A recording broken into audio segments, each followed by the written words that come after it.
It's time to sit back and relax with your favorite drink. And listen.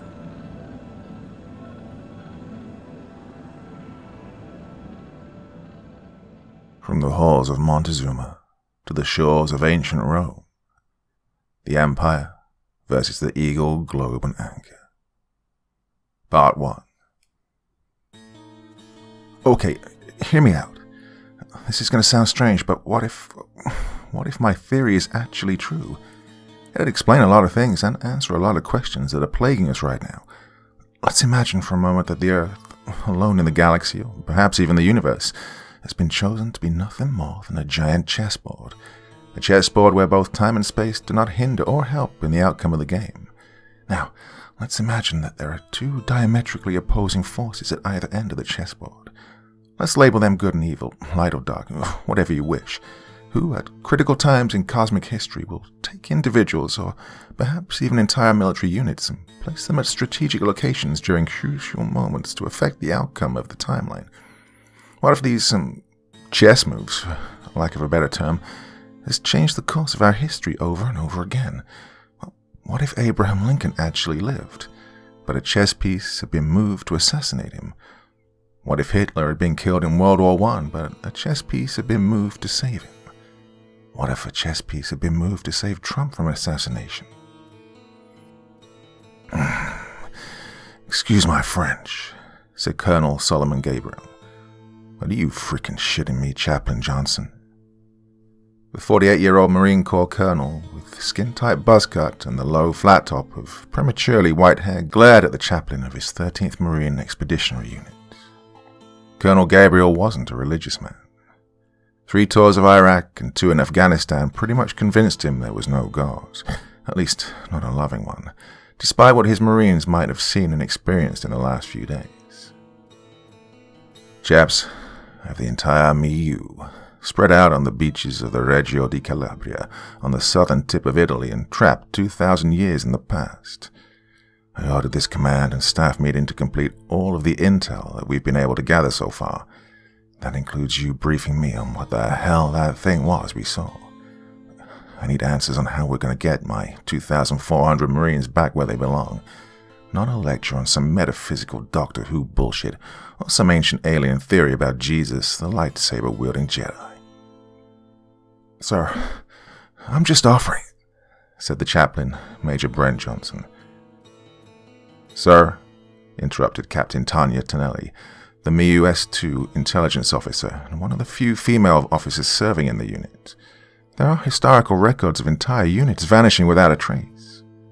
Though relatively young for her rank, Tonelli's retired U.S. Marine Corps Command Sergeant Major father had toughened her up, and while she could take a good ass-chewing like the rest of them if she knew she deserved it, Captain Tonelli never took any unwarranted shit from anybody. During the Battle of Gallipoli in World War I, a British unit named the Norfolk Regiment, made up of 250 men and 16 officers, charged across open territory towards enemy positions when a thick cloud bank descended on them. When it rose, the entire unit had completely vanished from the battlefield. The event was reportedly observed by several witnesses, including soldiers from the nearby New Zealand Army. And in 1939, when the Japanese invaded China, continued Captain Tonelli, a Chinese military force of 3,000 soldiers was deployed to defend the city of Nanjing. They vanished without a trace. The list goes on and on, sir. The 5 Avenger torpedo bombers lost without a trace in 1945 after World War II. Korea, Vietnam. Reports go back to this time period where entire Roman legions vanished and even back into ancient Egyptian history. Captain Tonelli stopped when she saw Colonel Gabriel turning red and lower his head. She could tell from experience that the angry and frustrated expression on Colonel Gabriel's face, that the information she was providing wasn't what he wanted to hear. For his part, Colonel Gabriel had to grudgingly admit to himself that if Captain Tonelli was a young, intelligent, good-looking, physically fit male intelligence officer, he'd probably be ripping him a new asshole right now. If he'd wanted a briefing about shows the History Channel played during ratings week, he would have asked for one. But since Captain Tonelli was a young, intelligent, good-looking, physically fit female intelligence officer, he knew he had to tame his anger. Granted, Colonel Gabriel wasn't a fan of the new politically correct and oversensitive military which was infecting his beloved corps like a plague. But he'd also proven that he was a staunch opponent of racial bias, sexism, and the creation of a hostile working environment which always rotted and decayed the units once they infected. Those Marines who'd been found guilty of disobeying the warrior code soon found themselves to be ex-Marines. Colonel Gabriel was more than happy to be the one signing their dishonorable discharge from the corps. Thankfully, such cases were very few and far between in his milieu, and motivation was always high among his young warriors. The 13th milieu had one of the highest retention ratings in the Marine Corps, a testament to the unit's high morale, dedication, and trust in their junior and senior leadership. What Colonel Gabriel couldn't stand were the new congressionally mandated training briefings, in which he was forced to sacrifice over a quarter of the 13th Marine Expeditionary Unit's total yearly training time to such briefings as sensitivity training and training sessions in which social justice warriors encourage Marines to get in touch with their easily offended inner liberal.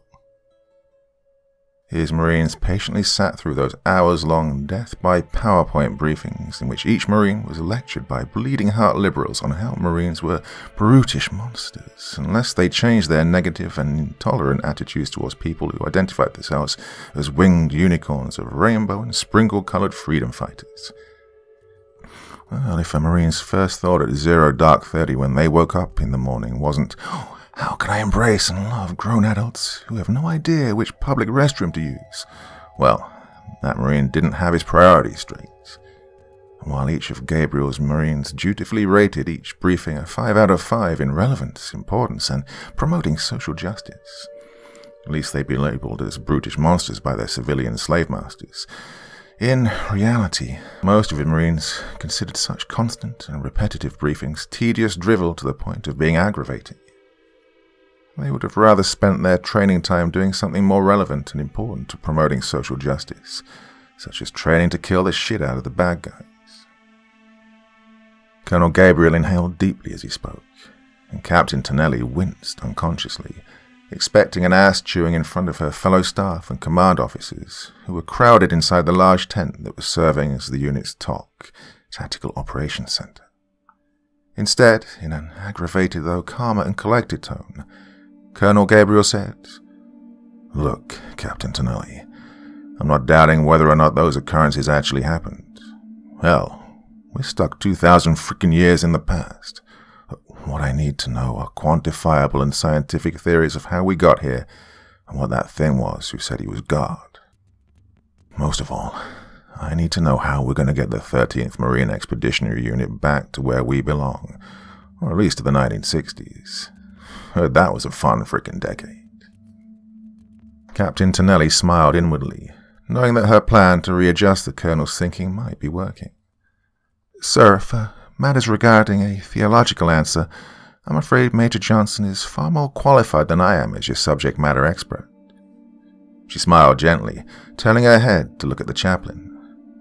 Chaplain Johnson returned her conspiratorial gaze. "Okay, I get it. You and chaps have been plotting against me." Colonel Gabriel leaned back in resignation.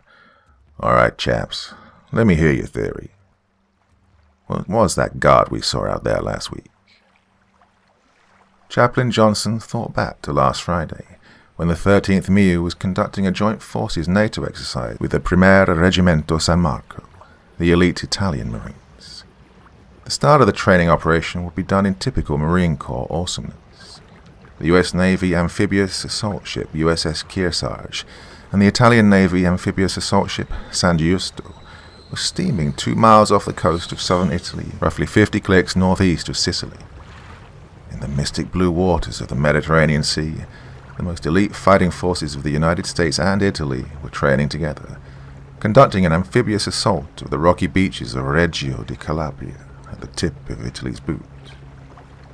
Though this was just a training exercise, it was no less an awe-inspiring sight as a full combat battalion of Marines encased aboard amphibious assault vehicles slowly rumbled to shore, 2 water jets propelling the large green and brown colored boat-shaped armored vehicles through the relatively calm waters. columns of white fuel-fed smoke billowing behind the assault Marines. Following the Marine AAVs, other combat Marines were aboard large air-cushioned landing craft, known as LCACs, which thundered to shore propelled over the churning waves by two powerful and incredibly noisy fans mounted at the aft of the vessel. These Marines crammed aboard the LCACs brought with them the MIU's main fire support weapons, consisting of light armored vehicles called LAV-25s, a battery of 6 155mm M777 towed howitzers, and even a platoon of 4 M1A2 Abrams main battle tanks. As the Marines charged over the waves towards the shoreline, AH-1Z Viper attack helicopters and UH-1Y light attack helicopters flew low overhead, looking for hostile targets inland that might hamper the breach landings. Behind the hunter-killer Viper and Venom pairs of helicopters, unusual-looking MV-22 Osprey tilt-rotor aircraft flew about a mile behind, carrying more assault Marines and equipment. And far above the Marine helicopters and Ospreys, 4 Marine Corps AV-8 Harrier jump jets circled protectively, awaiting their call to drop their ordnance on enemy positions. To the east of the US Marines, their Italian counterparts were also conducting similar amphibious landing operations, supported in the air by their own AV-8 Harriers and AW-101 Merlin helicopters.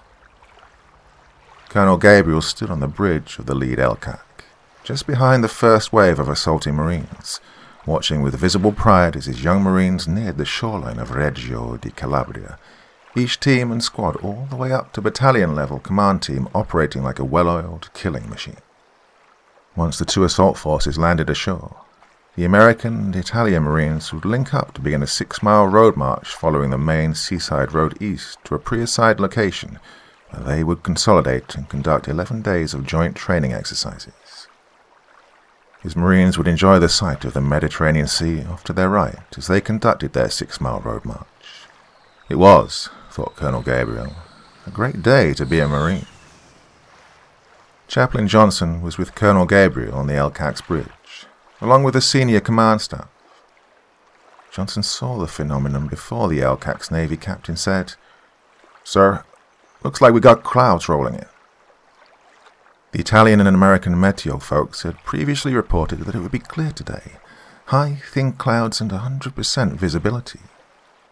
There were absolutely no clouds in the clear late spring skies over the Mediterranean, but right here in front of him, the force of AAVs just half a mile in front of the following LCACs had just vanished in a cloud bank so thick that it appeared that they disappeared behind a white wall. Before Chaplain Johnson could blink twice, the near-opaque cloud had already swallowed the LCACs, and for the Marine chaplain, time literally stood still. Johnson tried to blink and turn his head, but found that he could do neither. The cloud had enveloped everything in such a thick haze that Johnson couldn't see anything except the curtain of white, his fellow Marines standing next to him having completely vanished. He felt as if he was submerged in tar, straining every muscle that he had just to blink. Even the rumbling of the LCAC had completely stopped, and though everything seemed deathly still and calm, Johnson's mind was racing. "Time has stopped," Chaplain Johnson realized in shock. "Time has stopped. Lord, what's happening here?" No sooner had that impossible thought crossed his mind than a bright flash of light seemed to suck him forward. Chaplain Johnson would have screamed and raised his arms if he could have, in a vain attempt to protect himself from being smashed to a pulp against the armored glass window of the LCAC bridge. However, instead of being splattered against the inside of the bridge, Chaplain Johnson saw his body phasing through the solid glass and instantly transported to the shore, where he stood on the beach amidst a slowly dissipating cloud. He found that he now had control of his movements again, and he looked around nervously, seeing that he was surrounded by his fellow Marines who were also looking around with shocked and confused expressions on their faces. 1 second ago, they were driving AAVs over the choppy water to the shore, or sitting in the passenger compartment in the back getting seasick and throwing up. 1 second ago, they were piloting gunship helicopters, Ospreys or Harrier jump jets. 1 second ago, they were aboard armored vehicles on the landing craft, waiting to rumble off onto the beach. Now it appeared that the entire 13th MEU was standing on the beach, and Chaplain Johnson could see the questioning eyes of several Marines staring at him, no doubt wondering if this was what heaven was supposed to be like. If Chaplain Johnson could speak, he would have said, "I don't know." The beach at Reggio di Calabria, if indeed that is where the Marines were, was made of coarse sand and smooth round stones. Visibility had improved some, though the sky above them and the seas behind them remained shrouded in a cloudy haze. Less than half a kilometre in front of them, the beaches led to a series of low foothills, which overlooked the shores and the sea. A glowing being about 300 feet tall stood on the foothills, looking down and regarding the assembled Marines with white, flaming eyes. Instinctively, several Marines raised their weapons at the angelic entity, taking up whatever firing positions they could find on the open beach, while the security squad of recon Marines took up defensive positions in front of Colonel Gabriel. No orders had to be shouted. Though scared and confused, the Marines deployed to deal with the potential threat, propelled strictly by hard training and warrior resolve.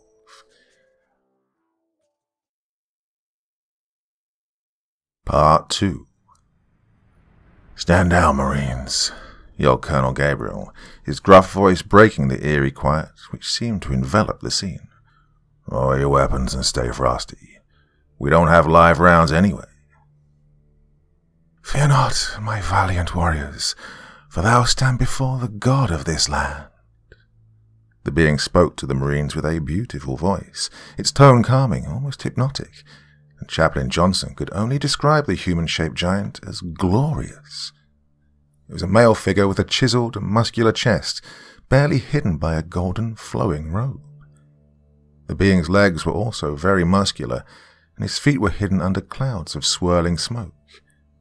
The being, which called itself God, had a head which shined like the sun, flowing white hair wreathed in lightning, framing a young and impossibly handsome face.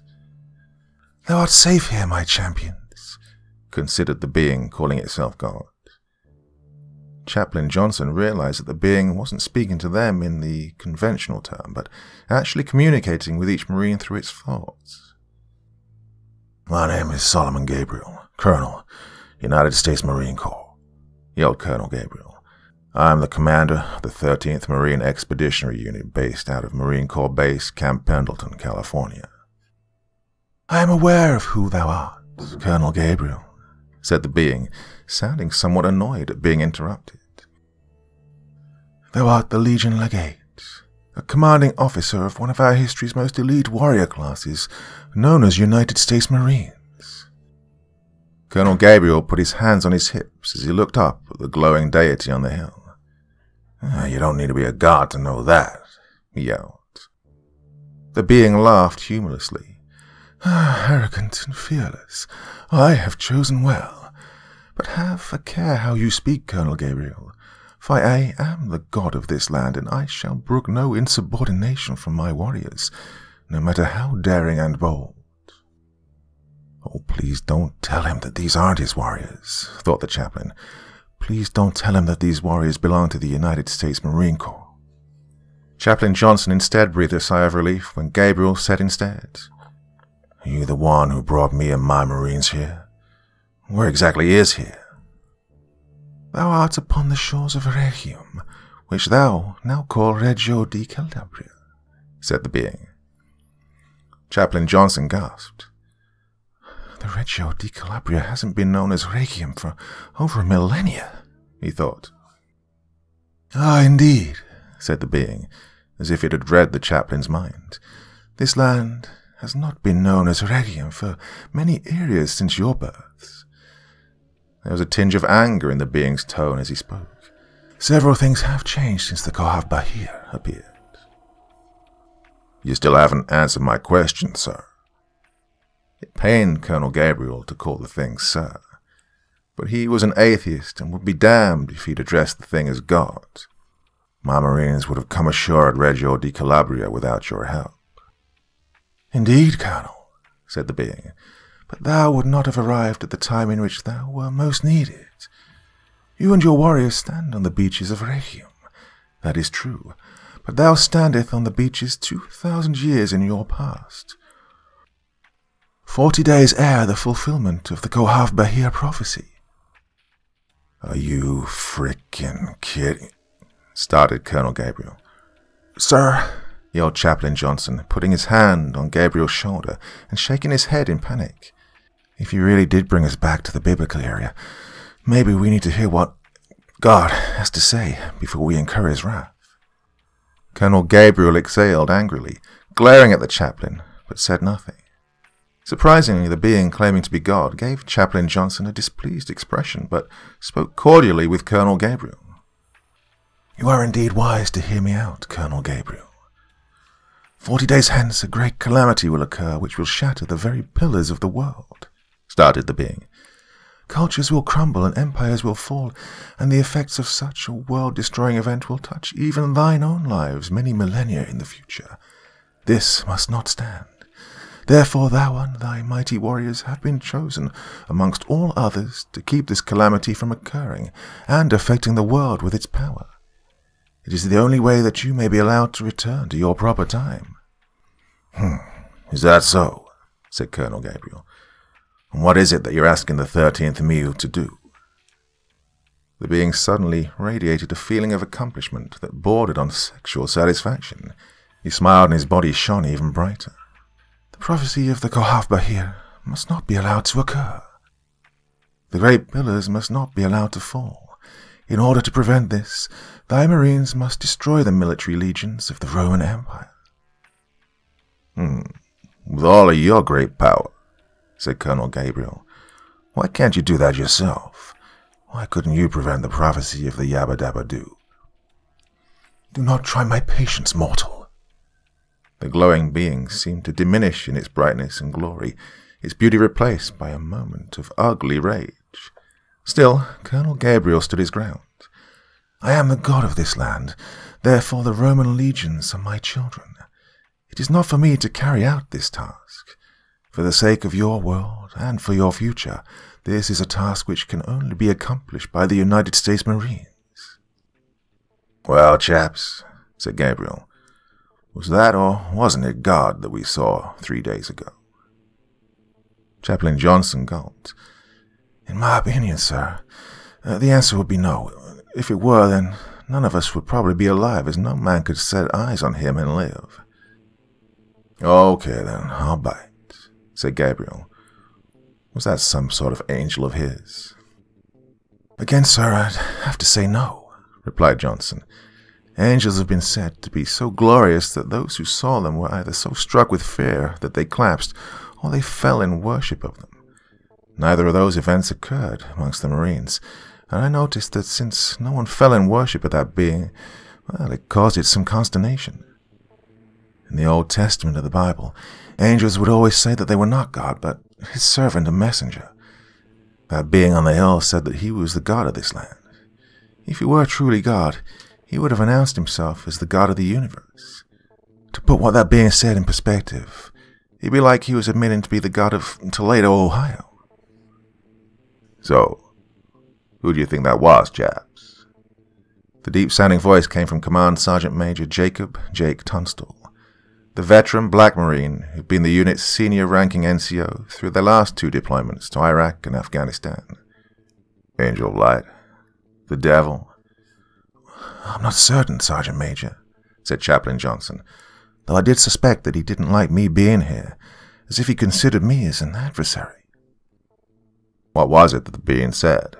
Continued Sergeant Major Tunstall. He mentioned something about the prophecy of Kohav Bahir not being allowed to occur. What does that mean? I haven't heard about a prophecy of the Kohav Bahir, admitted Chaplain Johnson. It doesn't sound like a Latin phrase, nor does it sound like anything from the modern Italian language, but it sounds familiar. We don't have internet here, obviously, so I can't reference it online. We're running out of time, folks, said Colonel Gabriel. Well, whatever that thing is, it said that the veil hiding us from the rest of Roman eyes will be lifted in 3 days, after which the powers of the Roman legions will be unleashed upon us. That 3-day alibi ends in 12 hours, and we have to assume that, after that, we'll be in direct combat with at least 1 Roman legion. The Marines of the MEU were assembled on the beach, along with their combat support, combat service support, and logistical vehicles. All of the Marine vehicles had somehow been parked neatly in rows on the hard-packed ground of the beach. Above the beach, on a low hill of similarly hard-packed ground, but which lacked the smooth stones and rocks which might have harmed them when they were launched, were part of the MEU's Viper attack helicopters and the Venom light attack helicopters, as well as the Ospreys and 4 Marine AV-8 Harrier jump jets. Their quartermaster equipment, including the water purification equipment and the 500-gallon water containers, were also located there, as well as the tents and the field kitchens.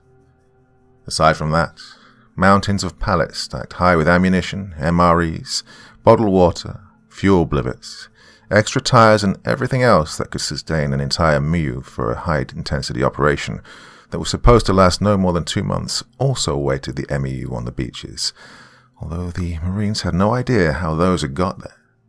Unknown to them, an airdrop ammunition resupply of 155mm howitzer rounds dropped from C-130 Hercules transport aircraft to the 82nd Airborne's Artillery Battalion vanished into thin air, while material from the military storage facilities located across the world had almost mysteriously disappeared, only to reappear on the beaches of Reggio di Calabria. The personnel frantically searching for the tons and tons of missing fuel, munitions, and Class 1 supplies never knew that the missing materials could be found 2,000 years into the past. The being that had called itself God had only transported those Marines into the past who were essential to fighting the Roman legions. Those Marines whose military occupational specialties involved signals intelligence, satellite communications, electronic warfare, naval gunfire liaison, and any other specialty which relied on modern technology outside of that which was organic to the MEU, were left behind, as the technologies required did not exist 2,000 years ago.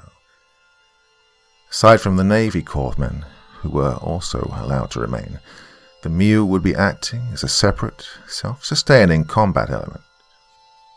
The glowing being had also granted the MEU 3 days of grace in which it said that the area 5 kilometers around where the Marines now stood would be blind from detection from the Romans, although the Roman Emperor Tiberius had been forewarned of the coming of the Marines. This would give the Marines 3 days to prepare their defenses and prepare for the coming campaign. At that, the glowing being departed from the Marines, and the misty haze which surrounded them lifted, revealing a bright, clear and warm morning. Watches which ran on battery still worked, and although the hours were off by a couple thousand years, Colonel Gabriel saw that only a few seconds had passed since he and his Marines had been taken from their timeline. Immediately, Colonel Gabriel sent out his light armored reconnaissance company to scan the surrounding area, informing them that under no circumstances were they to engage the local population, and if they should encounter hostile Roman soldiers, to pull back and readjust course. He didn't like his position on the beaches and ordered the MEU to prepare to move to a more secure location once it was located. As soon as the infantry combat elements had traded in their blank rounds for live ammunition from the stocks which had mysteriously appeared on the beaches, they were to move out by company to secure a 1-kilometer perimeter around the area, while the armored vehicles loaded ammunition, fuel and provisions for the anticipated move off the beaches. Colonel Gabriel kept his air assets grounded for the moment, not fully trusting the being when it said it would shield them from sight. Did that also apply to high-flying, long-ranging aircraft?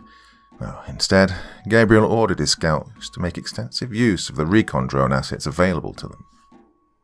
Fortunately, they had no shortage of modern 1 to 50,000 scale area maps of the area, since they had no GPS or satellite tracking capabilities. This meant that the Marines would be navigating overland, using the old map and compass method. By mid-afternoon, the scouts reported back that they were just within the 5-kilometer boundary, and that they'd seen no other signs of human life or habitation, though they did find several roads made of smooth brick which ran east to west. The beach at which the Marines had landed was surrounded by rocky foothills, but about 2 kilometers from that, the land levelled off to flat rolling plains and fields which gradually dipped into a wide and shallow valley. This valley extended for several miles before sloping up again into more foothills, and gradually towards taller mountains. The infantry units also reported no contacts or signs of human habitation, so Gabriel ordered them to push out another kilometer. Part 3. By late afternoon, the 1st Platoon Recon patrolling to the east reported that they had what looked like several villages under observation, but that they seemed to have been uninhabited and abandoned recently. Ordered to proceed and investigate with caution, but with the same rules of engagement that none of the local population were to be engaged, and if hostiles appear, the Marines were to retreat. 30 minutes later, the recon platoon reported back to the TOC that all of the villages had been abandoned, seemingly in a very organized and deliberate manner. Colonel Gabriel ordered them to hold in place at one of the larger villages, which contained a number of abandoned homes and buildings made of the same smooth white stone used to construct the roads.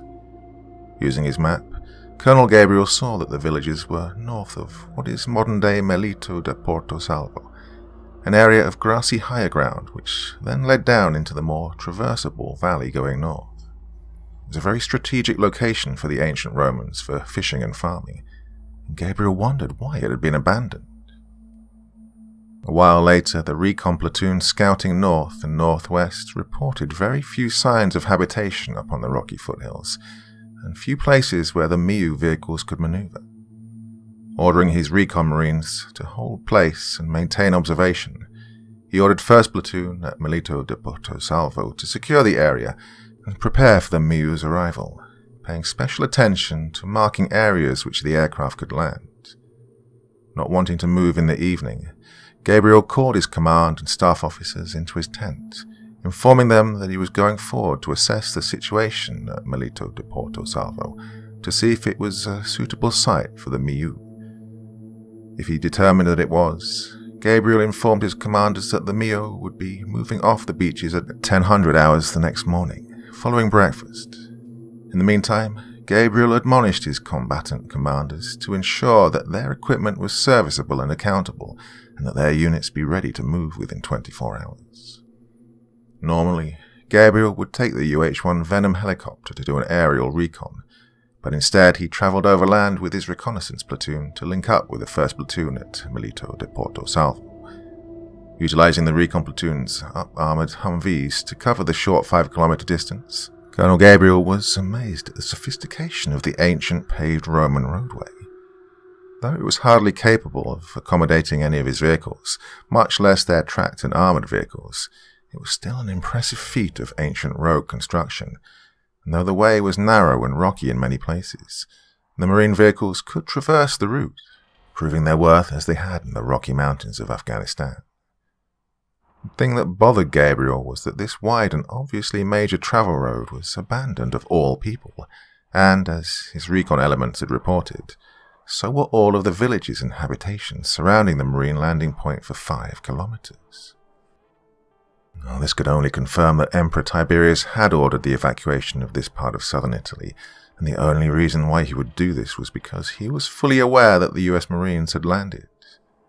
Admittedly, despite being thrust in such an outlandish and otherworldly situation, he was actually looking forward to matching his wits and warriors with the great Roman military generals of ancient times. On schedule at 1000 hours of their second day in ancient Rome, Colonel Gabriel ordered the 13th Miu to move out.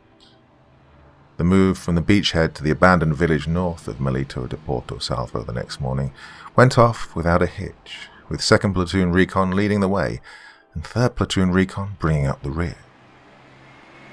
Gabriel's biggest concern, his air assets, had launched successfully from the beaches and turned south over the Mediterranean so that they wouldn't be travelling overland, and flew up to their landing area approaching from the south. Colonel Gabriel didn't start to breathe again until the last of his AV-8 Harriers and Ospreys had touched down near the southern perimeter of the temporary base camp and had shut down. The entire Miu was encamped on a relatively flat, elevated spot of land, roughly 1 square kilometer, with a large abandoned village immediately to their west.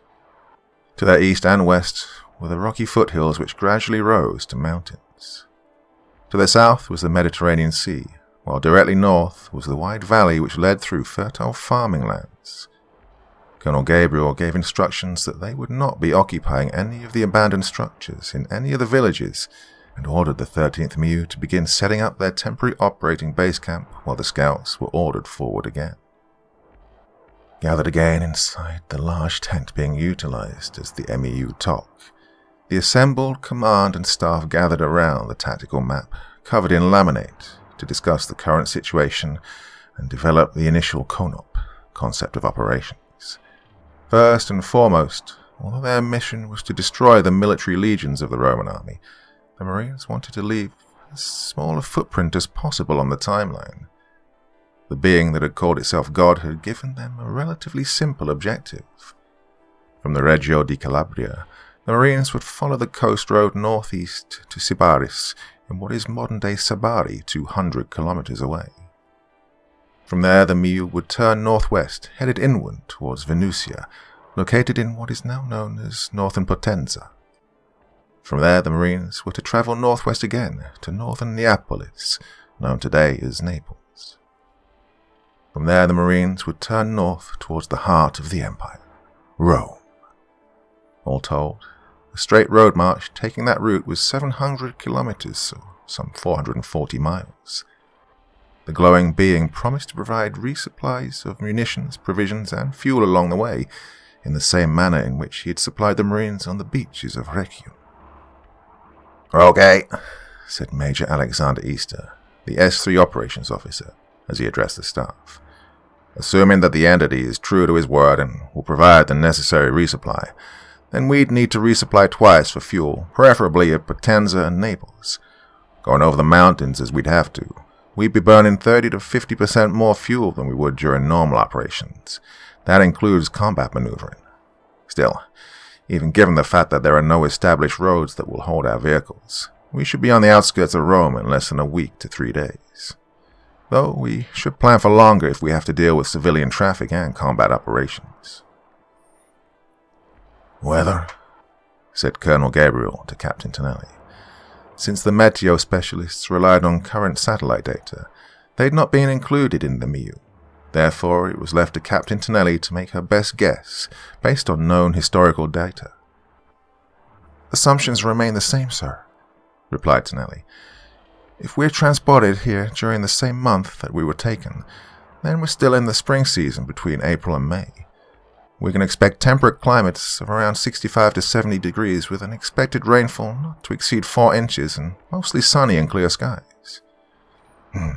"Perfect vacation weather," grunted Gabriel, "or to begin a military campaign."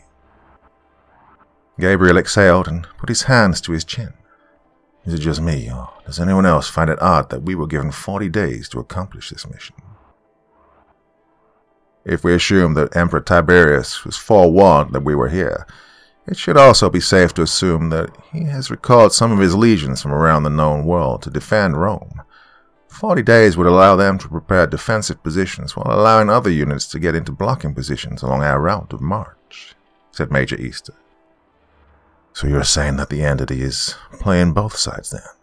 concluded Gabriel, "forewarning Tiberius that we were coming and providing him with our route of march." "Instead of making us hunt all over the known world to engage the legions," said Major Easter grimly. "The entity's using Tiberius to bring them to us."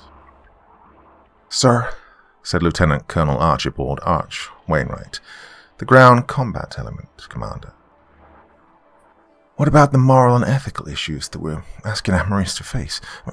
We're looking at a total enemy force structure of around 200,000 men. Killing just one of them may alter the course of our timeline. Plus, several of our Marines have Italian ancestry." Captain Tonelli winced at that last comment. "Sir, we need to take that into consideration as we begin this operation," continued Lieutenant Colonel Wainwright. Colonel Gabriel nodded in agreement. On the beaches the other day, he told the entity that he was not going to allow his Marines to be used as a tool, whether the entity was God or not.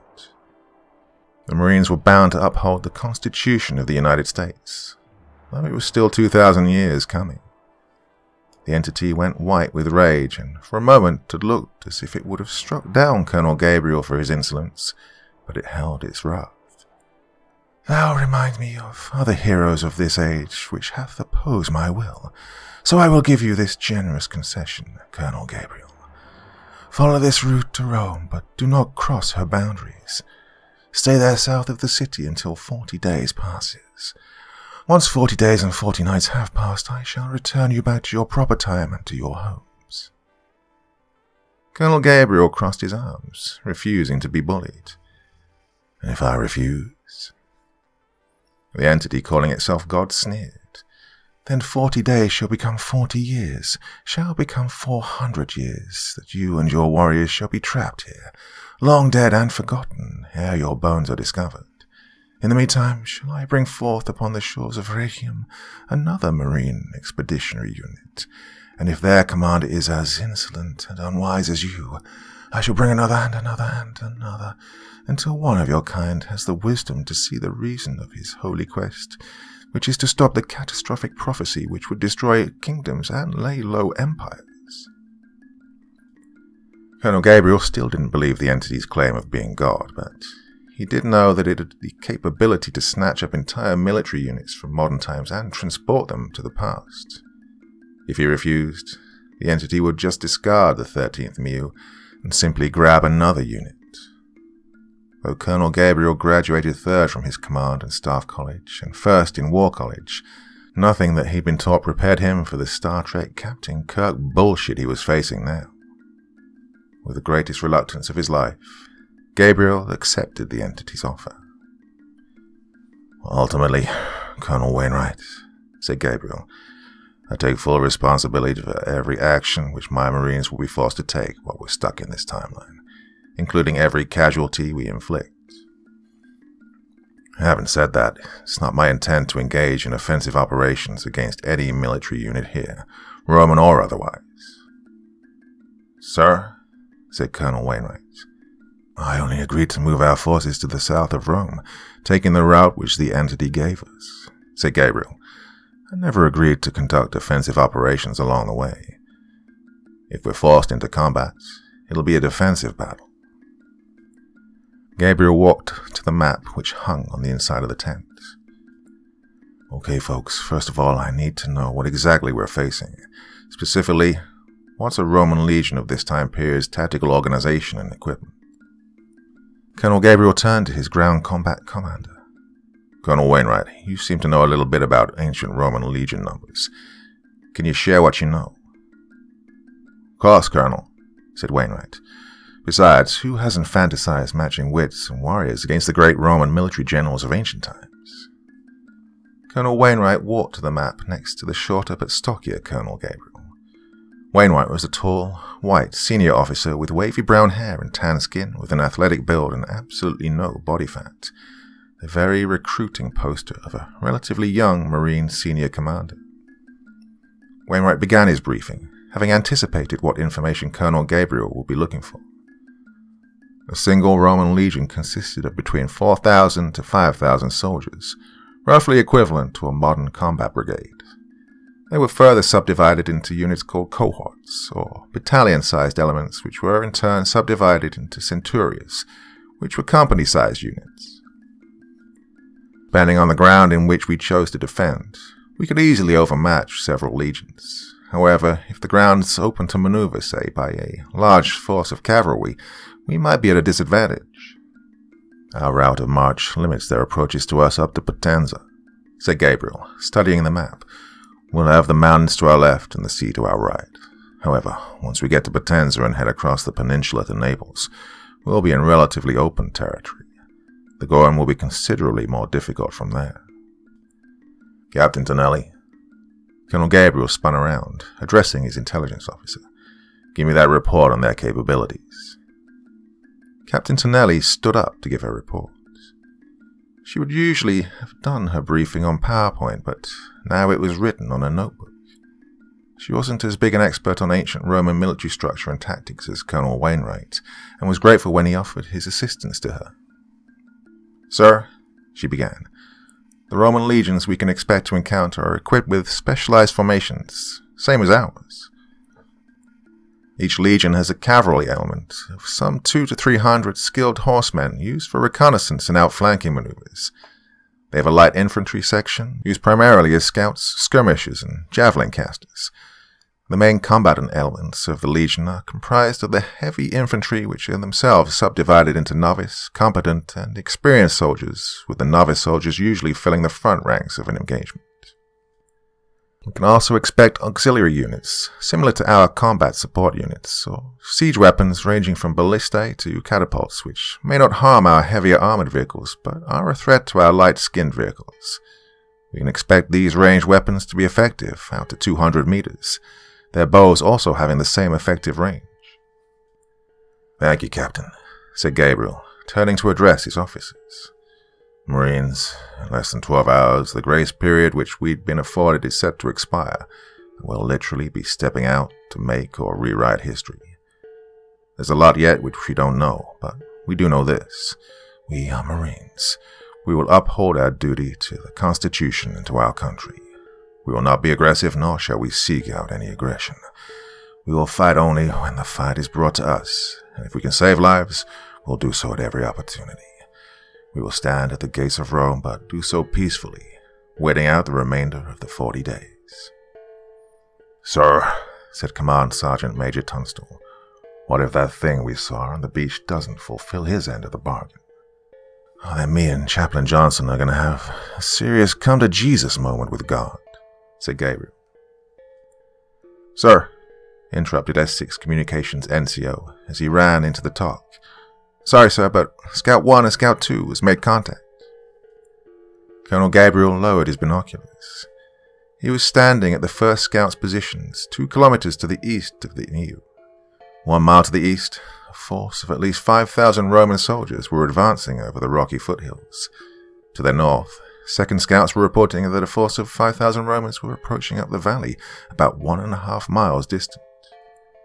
The second scouts to the north had reported that the Roman legion seemed to be setting up camp for the night, while Gabriel could see that the Roman legion to the east was still advancing across the rocky foothills towards the Marine base camp. "Get my indirect fire boys on the radio, arty and mortars," said Colonel Gabriel, "and have my ready flight of Harriers and Vipers ready to launch." "Sir, we still have the blind cover for several more hours," said Colonel Wainwright, who was standing with the colonel, along with Major Easter. "It appears that they're looking in our direction, but they can't see us. Once we send anything out of that 5-kilometer blind spot, we'll be visible to anyone." "I know, Arch," said Gabriel, "but if we allow that time to expire before we react, we hand over the initiative to the Romans. No, the Romans know we're here, and they know we're a threat, so we're taking the initiative now. Besides, I'm through playing by that entity's rules."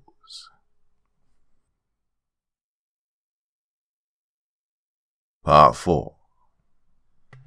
Senator Furius Camillus strode hesitantly across the polished marble floor of the chamber that Emperor Tiberius was using as his grand courtroom. Camillus walked past a row of armored Praetorian guards and nervously handed the scroll to his emperor. Emperor Tiberius had traveled from Rome all the way south to the military garrison in the mountains west of Crotona to be close to the battles. "More news from our forces in Rhegium, my liege," Camillus said. Tiberius unfurled the scroll, his brows furrowing in anger almost immediately. "Legion Legate, Marcus Lollius. Legion Il Pathica. Hail, Caesar Tiberius. The Legion Il Pathica has met the invaders as we crossed the foothills over the shores of Rhegium. My scouts led the vanguard of the Legion, but at the place where we had been informed the invaders had made camp, my cavalry commander, Captain Castus, informed me that naught could be seen upon the high plains except the villages we had ordered to be evacuated. The shadows were growing long by the time the rest of the Legion Il Pathica arrived, and we made to start camp for the evening. Already we received word from Legion XVI Gemina that they had already made camp in the valley along the northern approaches to the beaches. However, ere Apollo could complete his trek across the sky, the veil of secrecy was lifted over the plain, and we could plainly see the invaders. Though they were still far distant, we could see that they were giants, each clothed in some type of strange green and brown armor, which made them appear to blend with their surroundings. And they rode upon terrible dragons of many sizes, and they were colored in either shades of sand or in colors of green and brown. I was only afforded a moment's view of the enemy, when there came the sound like that of the rumbling of the oceans from an angry Neptune, from where the invaders stood, and all about us came a terrible whistling. Then the earth before the legion was ripped and torn apart, as if by lightning strikes from Jupiter himself. With every thundering blow to the ground, the earth screamed and shook so much that even the goddess Terra must have trembled. The hearts of even my bravest veteran warriors melted in the face of such power, and they ran from the field, dropping sword and shield and covering their ears as they fled. But that was not the end of our horrors, for in the skies above us, 2 terrible winged dragons roared in fury, diving upon us and terrifying warrior, rider, and horse. With the grey armoured dragons flew giant armoured locusts, whose beating wings served only to spread terror as they spit stinging slugs around the legion as we fled for our lives. And although not a single one of my soldiers lost their lives, the brief attack upon us caused the entire Legion Ilpathica to flee the field, all of us looking over our shoulders with nervous eyes, hoping that the fearsome dragons and locusts were not in pursuit. My Emperor, it is my belief that what had been unleashed upon us is but a very small example of the invaders' power. Well, I hesitate to call them gods, but they command terrible dragons and fire from the heavens, and it is a power that a single legion cannot hope to match. Currently, Legion Ilpathica is in retreat to the mountains in the west. I fear that the best we can do is keep the invaders in sight and observe their movements.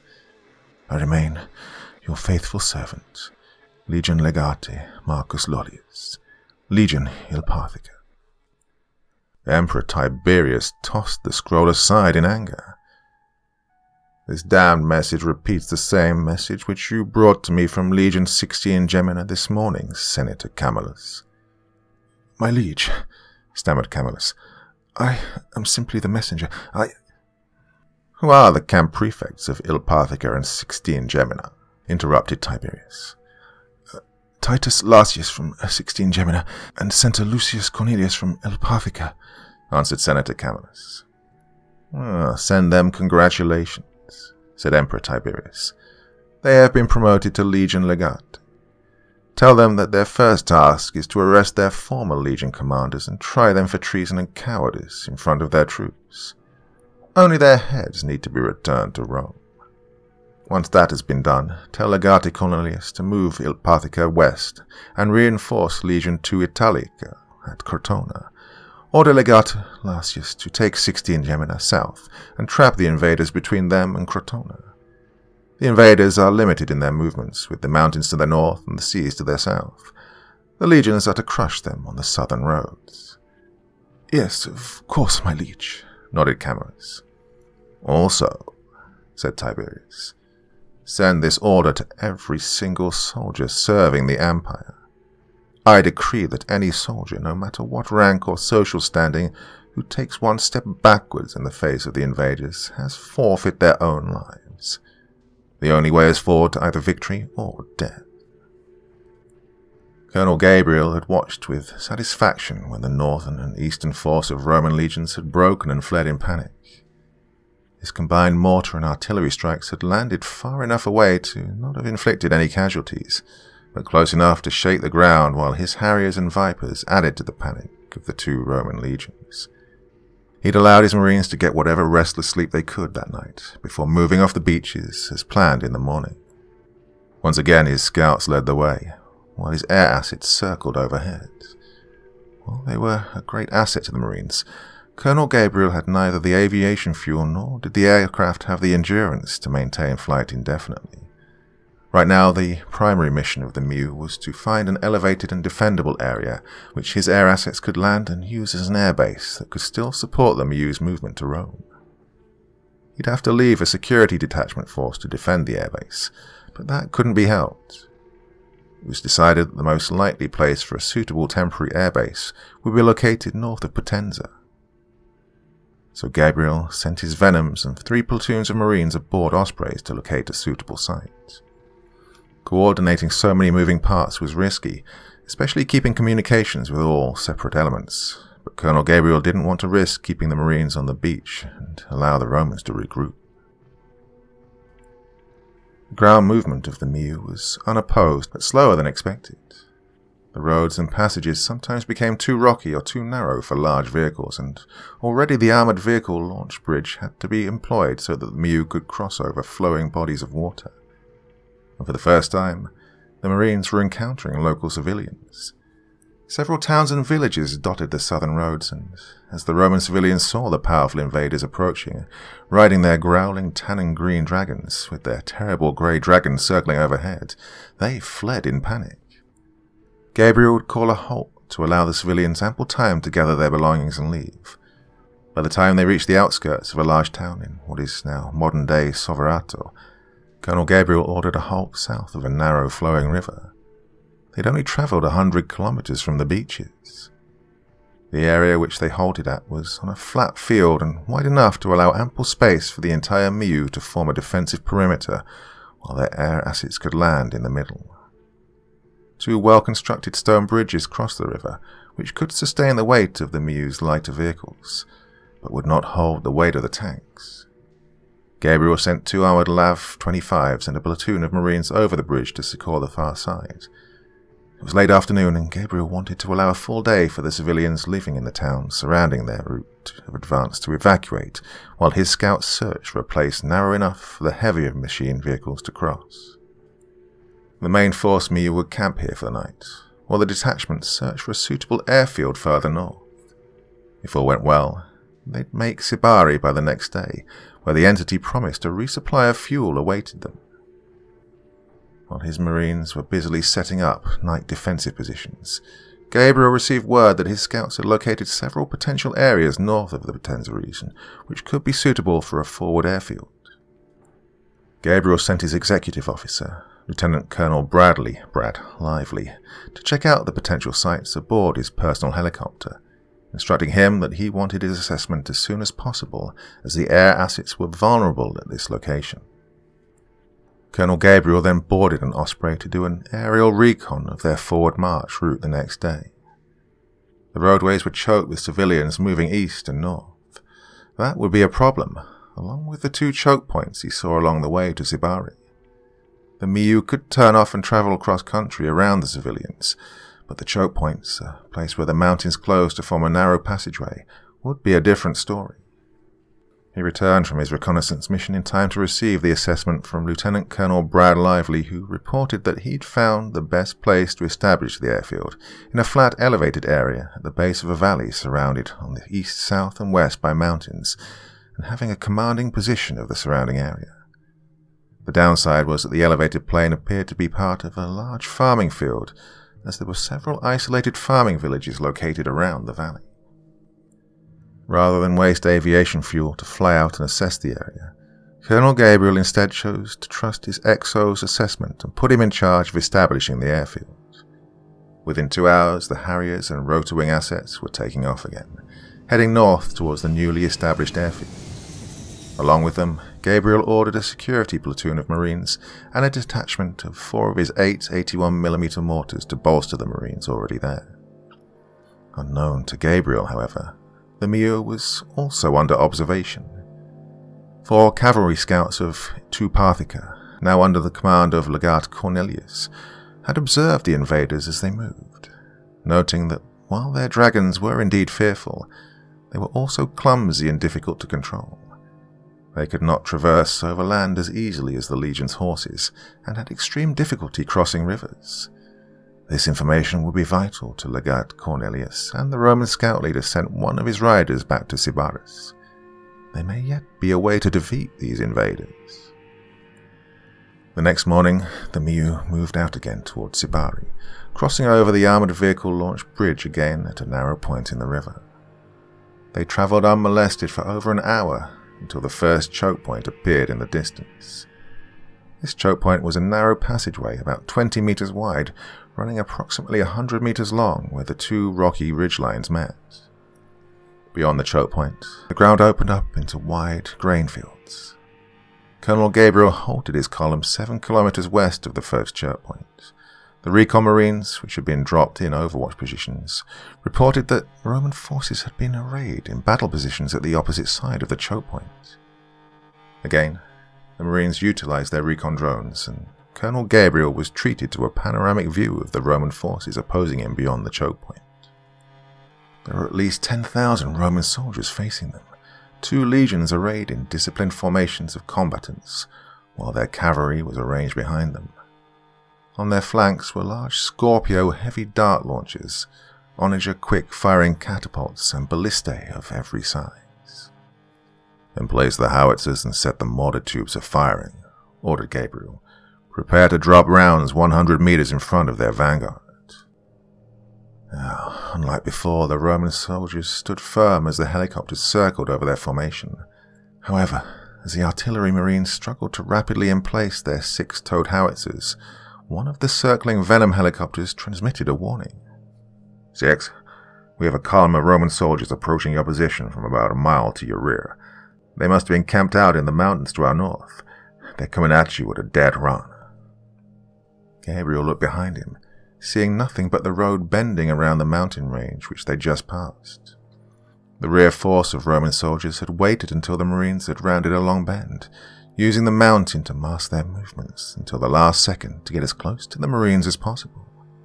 Still, that would have necessitated them to run at full speed to catch the invaders, as they were stopped at the first choke point. The Marine logistical and support elements were at the rear of the column, followed by a rear security detachment. Gabriel smiled. It was a classic hammer and anvil maneuver, with the Romans using their maneuverability to capitalize on the Marines' limited movement ability in this terrain. Still, although the Marines were outnumbered nearly 8-1, they still possessed overwhelming speed and firepower. Weapons free," Gabriel said to his Venom pilots. "You're clear to fire, but fire only at the ground in front of them. I don't want any Roman casualties if we can help it." "Roger, we're rolling hot." The 2 UH-1Y Venom helicopters disappeared behind the ridge, diving low to fire on the advancing Roman legion, the hollow sounds of machine gun fire echoing across the hills. The 2 Venom helicopters appeared again in the sky to the north, from behind the ridge, circling around for another pass. "No good, 6, said the lead Venom pilot. "The few Legion soldiers who turned tail and ran were cut down by the guys behind them. Their cavalry is actually behind the Legion, herding them forwards." "Roger, understand," said Gabriel, standing to one side of the column and scanning the rear of the column with his binoculars.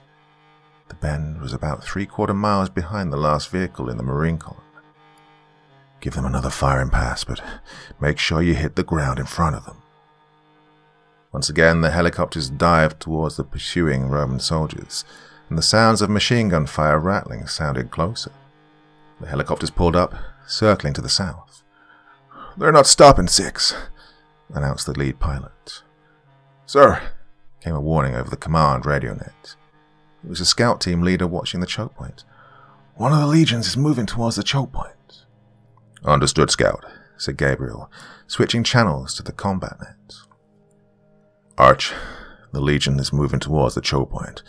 Try to dissuade them from engaging us. Make sure they don't block that passage." "Roger, 6, answered Colonel Wainwright. In seconds, the artillery and 81mm mortars barked, sending smoke grounds hurtling over the choke point to crash in front of the advancing Roman lines. To the Marines' rear, the security detachment leader radioed. "First elements of the Roman Legion have rounded the bend. They're not slowing down." "Stay frosty. Warning shots only," commanded Gabriel. The rear elements had by now turned their vehicles around, pointing the 50 caliber heavy machine guns back towards the way they came. Several of the machine guns barked, chewing up the ground in front of the charging Roman shoulders. But they came on regardless, boldly waving their gladius or spatha over their heads. A 40mm automatic grenade launcher from the Marine lines came alive with a chung chung chung and high explosive rounds exploded in front of the Romans. But they still courageously pressed onwards, closing the distance with the invaders to only half a mile. In minutes, the Marines would be in range of their archers. "They're still pressing on, Six," reported the Venom pilot. "We can only stay on station for a few more minutes before we go to critical on fuel and have to pull back to the airfield." Colonel Gabriel exhaled in fury. He cursed the entity for putting his Marines in this situation. He cursed the entity for forcing those courageous Roman legion soldiers to charge bravely to their deaths. "Before this is over, you son of a bitch," whispered Colonel Gabriel, thinking about the glowing entity claiming to be God. "I'm gonna kill you." His voice heavy with regret, Gabriel grabbed the radio mic and angrily yelled, "Weapons free. Weapons free. Use of deadly force is authorized. Take them down. Take them down. But if their forces break, cease fire." "Roger. Understand," said the Venom pilot with absolutely no enthusiasm whatsoever. "Roll in hot." The two Venom helicopters dove on the Romans one last time from behind the Marine lines, and firing their 4 forward-mounted machine guns while pods rained 70mm Hydra rockets down into the Roman ranks, cutting the exposed Roman soldiers down in droves. As the helicopters pulled up, the door gunners continued their firing, adding their mini-gun fire to the carnage. The two helicopters pulled up and turned north, making for the newly established airfield and leaving behind the bodies of nearly 200 dead or dying Roman soldiers scattered on the field. Still, despite the carnage which the Legion had just suffered, their losses were only a small handful of their total strength, and the Romans advanced even faster. The Marines at the tail of the common opened fire at the sea of armor-clad Romans charging towards them. 5.5 miles to the east, artillery and mortar smoke rounds crashed in front of the main force of Roman soldiers, comprising 2 full legions. Unlike before, when the Legion Teutopotica faced the invaders, however, very few soldiers turned and ran as the billowing white smoke crashed before them, and those that did run were gutted by their comrades following behind. "They aren't taking the hint, Six," reported the scouts at the choke point. "The Romans are still moving to seal the choke point. Should we drop smoke again?" "Negative," responded Gabriel. "We need to secure that choke point before they close it. Drop HE on their heavy weapons. I say again, drop high explosive on their heavy weapons. Arch, let's get those tanks moving to the choke point." Seconds later, the unit's 4 M1A2 Abrams tanks roared forwards towards the narrow choke point. Since anti-tank rounds would be virtually useless, the tanks were armed with a mix of high-explosive shells and anti-personnel rounds, a special shell designed to fire 1,100 tungsten steel balls into massed enemy formations. Behind the tanks came the wheeled LAV-25s with their 25mm Bushmaster cannons, and behind them rumbled the tracked amphibious AAVs filled with Marine assault troopers. Beyond the choke points, the forward observer attached to the scouts methodically walked the artillery rounds towards the Legion's Scorpios, Onagers, and Ballistae, blasting them apart with every round that landed. Meanwhile, the 81mm mortars dropped amongst the Romans advancing towards the choke point, causing horrific casualties among the formations marching over open ground, but not slowing them down. Part 5. The passage was barely wide enough to allow 2 tanks to travel abreast as they charged into the opening, one tank slightly ahead of the other. A squared formation of Roman soldiers had closed to 300 meters to the mouth of the choke point when the lead tank fired its coaxial machine gun into the front rank, followed closely by the hollow whoosh of an anti-personnel round. 1,000 tungsten steel balls screamed towards the Legion formation, devastating them as the lead tank burst through the other side, followed closely by another tank behind it.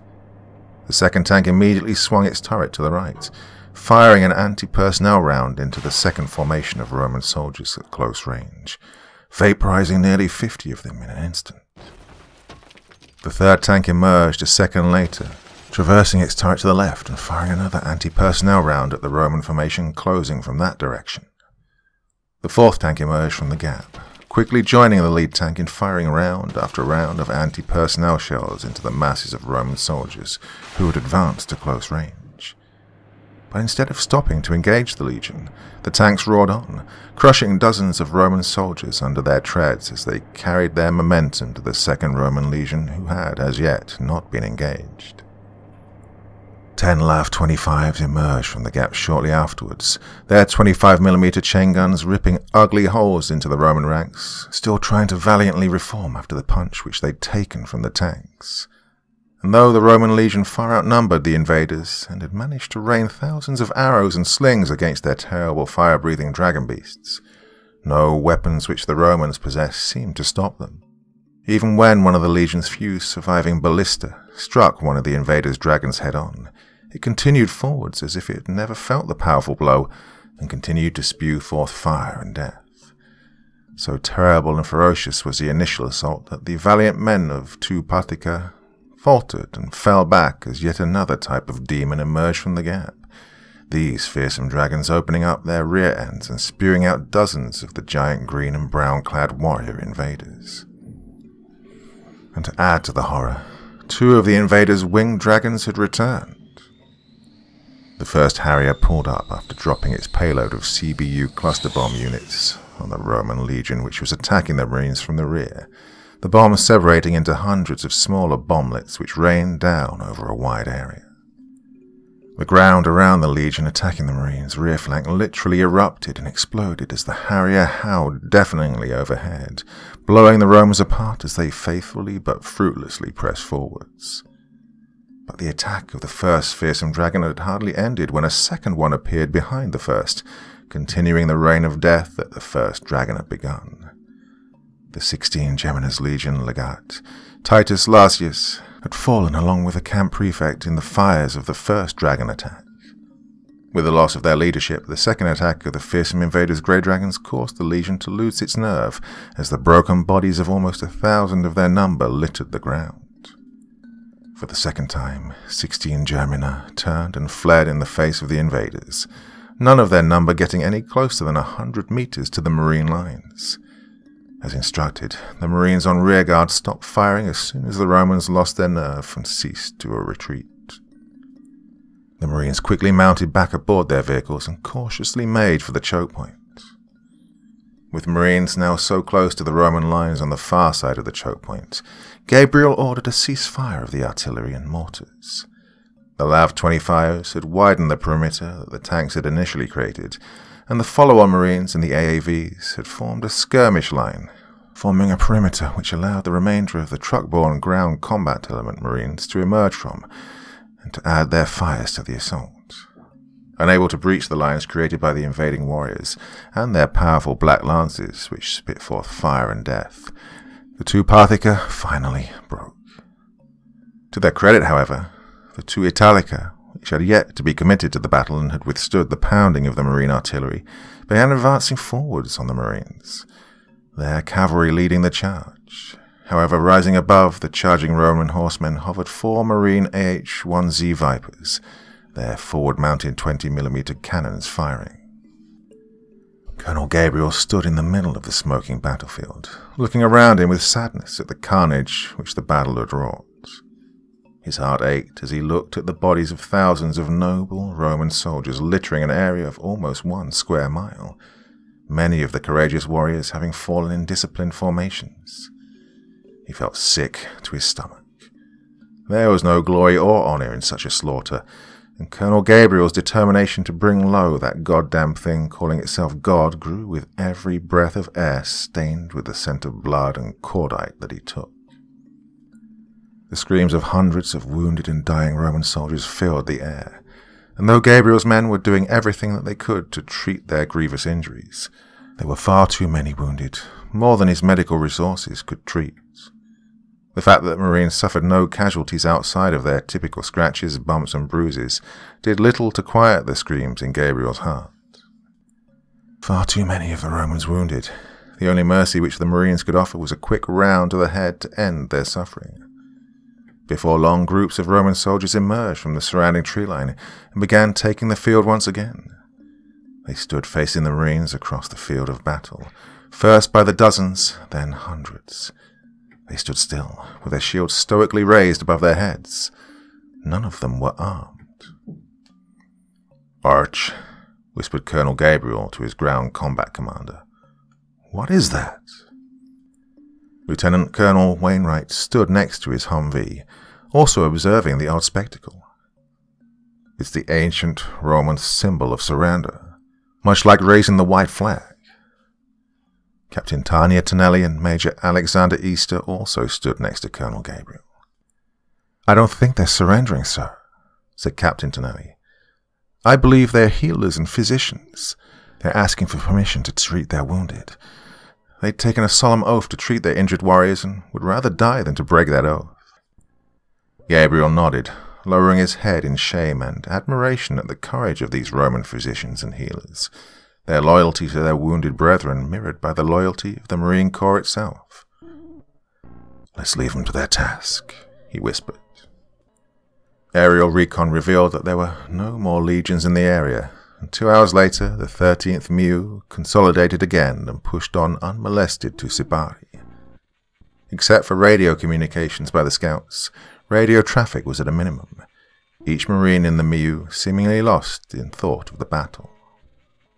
Though many had seen combat in Iraq and Afghanistan, this one was different.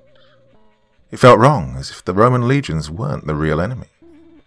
Perhaps no one was more conflicted than Chaplain Johnson.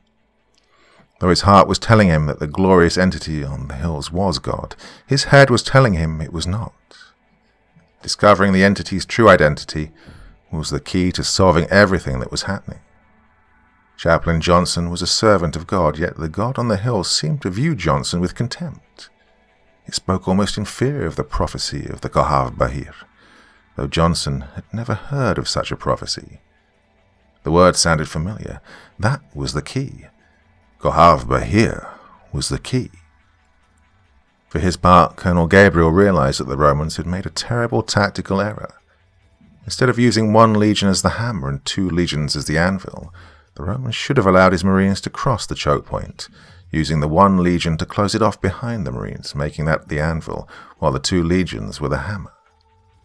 The outcome would have been the same, with the Marines coming out victorious, but they would have been in more dire straits, and the Romans would have had a much better chance at inflicting casualties. The MEU was delayed twice, once when an AAV threw a track and another when a Humvee overheated. News of the defeat of 3 legions had already spread rapidly, and the civilian population was fleeing before the invaders and their armored dragons, which could shrug off the blows from the most powerful of the Rome's weapons. Still, there were a few brave souls who stood on cliffs and hilltops, fearfully hoping to catch a glimpse of the invaders and their beasts. Among them were the Legion scouts. By early evening, the MEU had reached the outskirts of the city called Sybaris, which is modern-day Sibari. The main roadways led through the ancient city, and the people were still evacuating.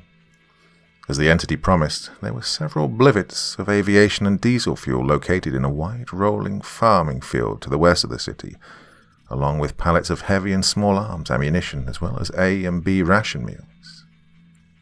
The MEU had travelled 150 miles, and as they'd only about 1 hour of daylight left, Colonel Gabriel called a halt, forming a night defensive position around the resupply and pushing out his security teams. As his Marines worked into the night breaking down pallets and replenishing their stores, the cooks got to work setting up their field kitchens to prepare a hot meal.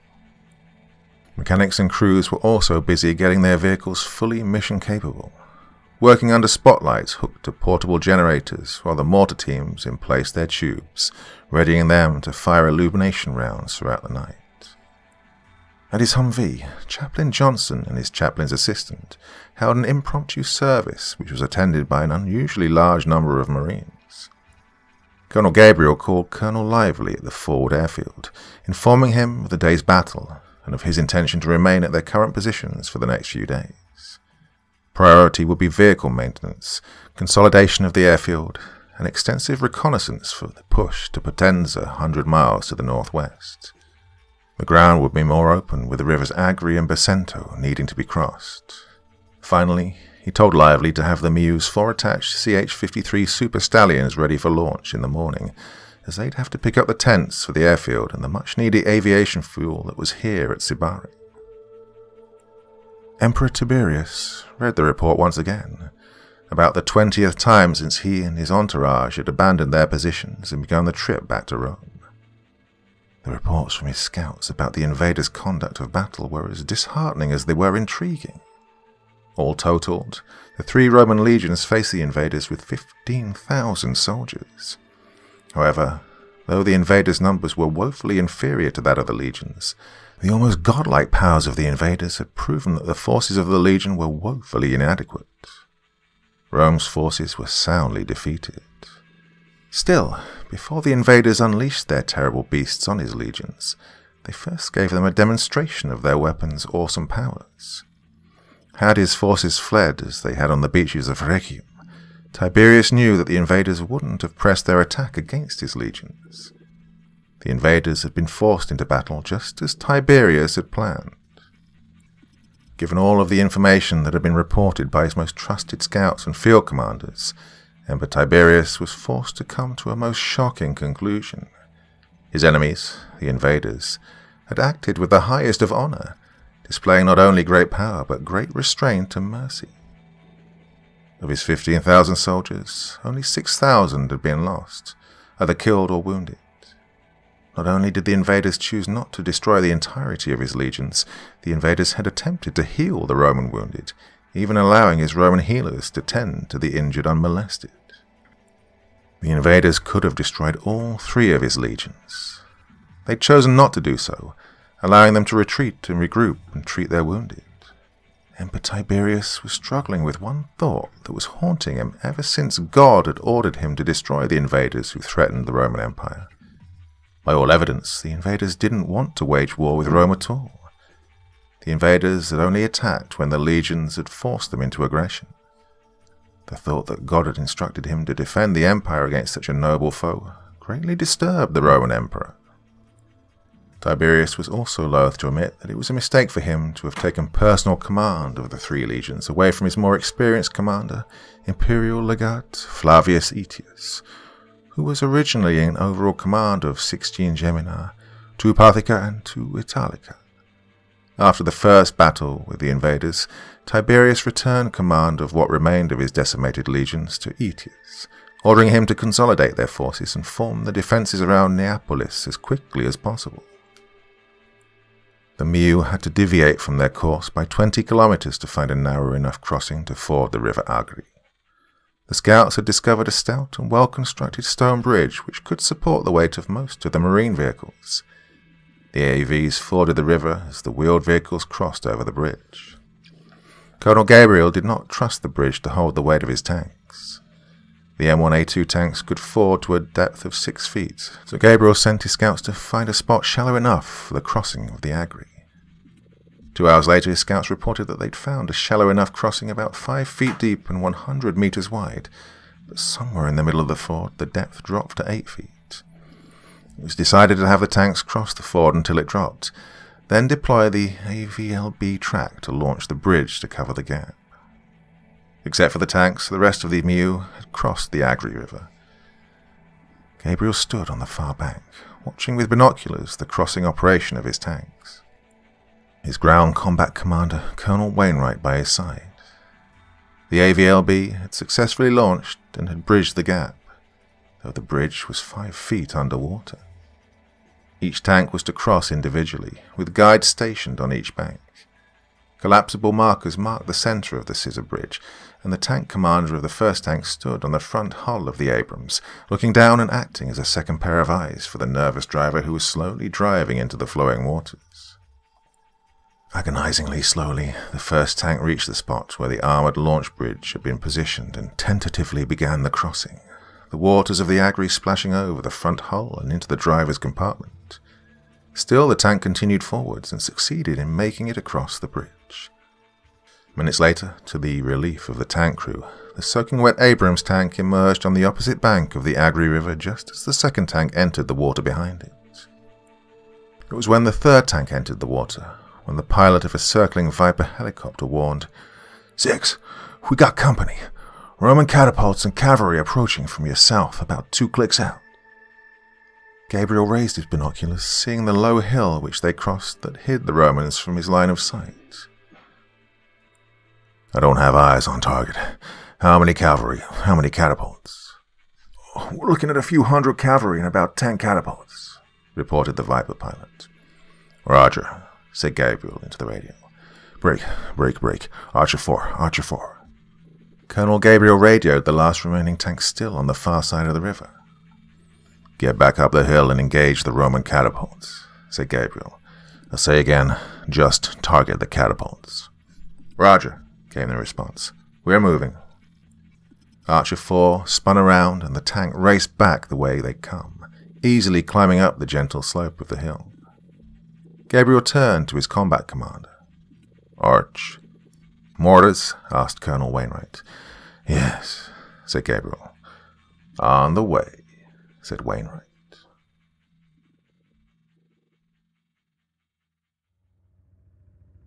Part 6. With the Viper helicopter acting as the forward observer, the mortars fired a few adjustment rounds over the hill to mark the targets before finally dropping the Marines' new non-lethal indirect fire munition, a round that disperses flashbang submunitions over a wide area to temporarily stun and daze people. The rounds fell amongst the charging Roman cavalry with devastating effect, terrifying both horse and riders. The concussive force of the munitions, coupled with their ear-shattering blast noise that accompanied it, scattered the charging cavalry, horses rearing up in fear and tossing their riders to the ground. In minutes, the charge had fallen apart as the Abrams tank, now at the top of the hill, began belching smoke and fire. One by one, 120mm high explosive rounds smashed into the Roman trebuchets, which the Viper pilot had mistakenly identified as catapults. The Roman soldiers and horses, which had been struggling to bring their mighty weapons to bear against the invaders, fled in terror as soon as the first 2 trebuchets had been smashed seemingly by the hand of the powerful dragon which stood upon the hill before them. It took only minutes for the invaders to smash the Roman cavalry and heavy weapons, even though most of the invaders never even laid an eye on the Roman attackers. And despite the power of the invaders, which broke their attack and injured many Roman soldiers, not one of them had lost their lives 2 hours later. The 13th MEU was on the bank of the Bacento River, 2 wide and well-built bridges capable of supporting the weight of Gabriel's tanks spanning the water. And positioned in the rolling fields before the Marines stood formations of thousands of Roman soldiers. The Romans stood stoically, unit pennants flying in the breeze, almost defiantly daring the invaders to cross. Once again, the mortars were in place for firing while the artillery battery also unhooked from their trucks, their tubes facing almost straight up as the Romans were only 2 miles away. Gabriel had his tanks at the foot of the 2 bridges to provide fire support, and arrayed his LAV-25s and AAVs to cross the 2 bridges. Imperial Legate Gaius Marius, commander of Legion 16 Gallica, and the Legion 8 Macedonia, 10,000 soldiers in all, studied the invaders from his chariot. They were of smaller number than his men, just as the scouts had reported, but their dragon beasts looked fearsome indeed, no matter what size they were, and they chewed up the ground over which they walked. But nothing seemed more fearful than the flying dragons and locusts which circled the invaders protectively overhead. Still, the reports from the healers said the invaders were behaving strangely, showing mercy, even kindness to those Roman soldiers who had been wounded in battle, treating them with strange poultices, medicines, and bandages to stop bleeding and save lives. And of the civilians, the invaders neither slaughtered nor took slaves or demanded ransom, instead allowing them to leave unmolested ere they crossed the land.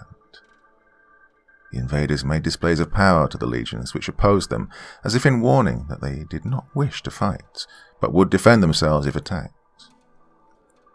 Imperial Legate Gaius Marius knew he was taking a big chance, and he prayed he was not wrong.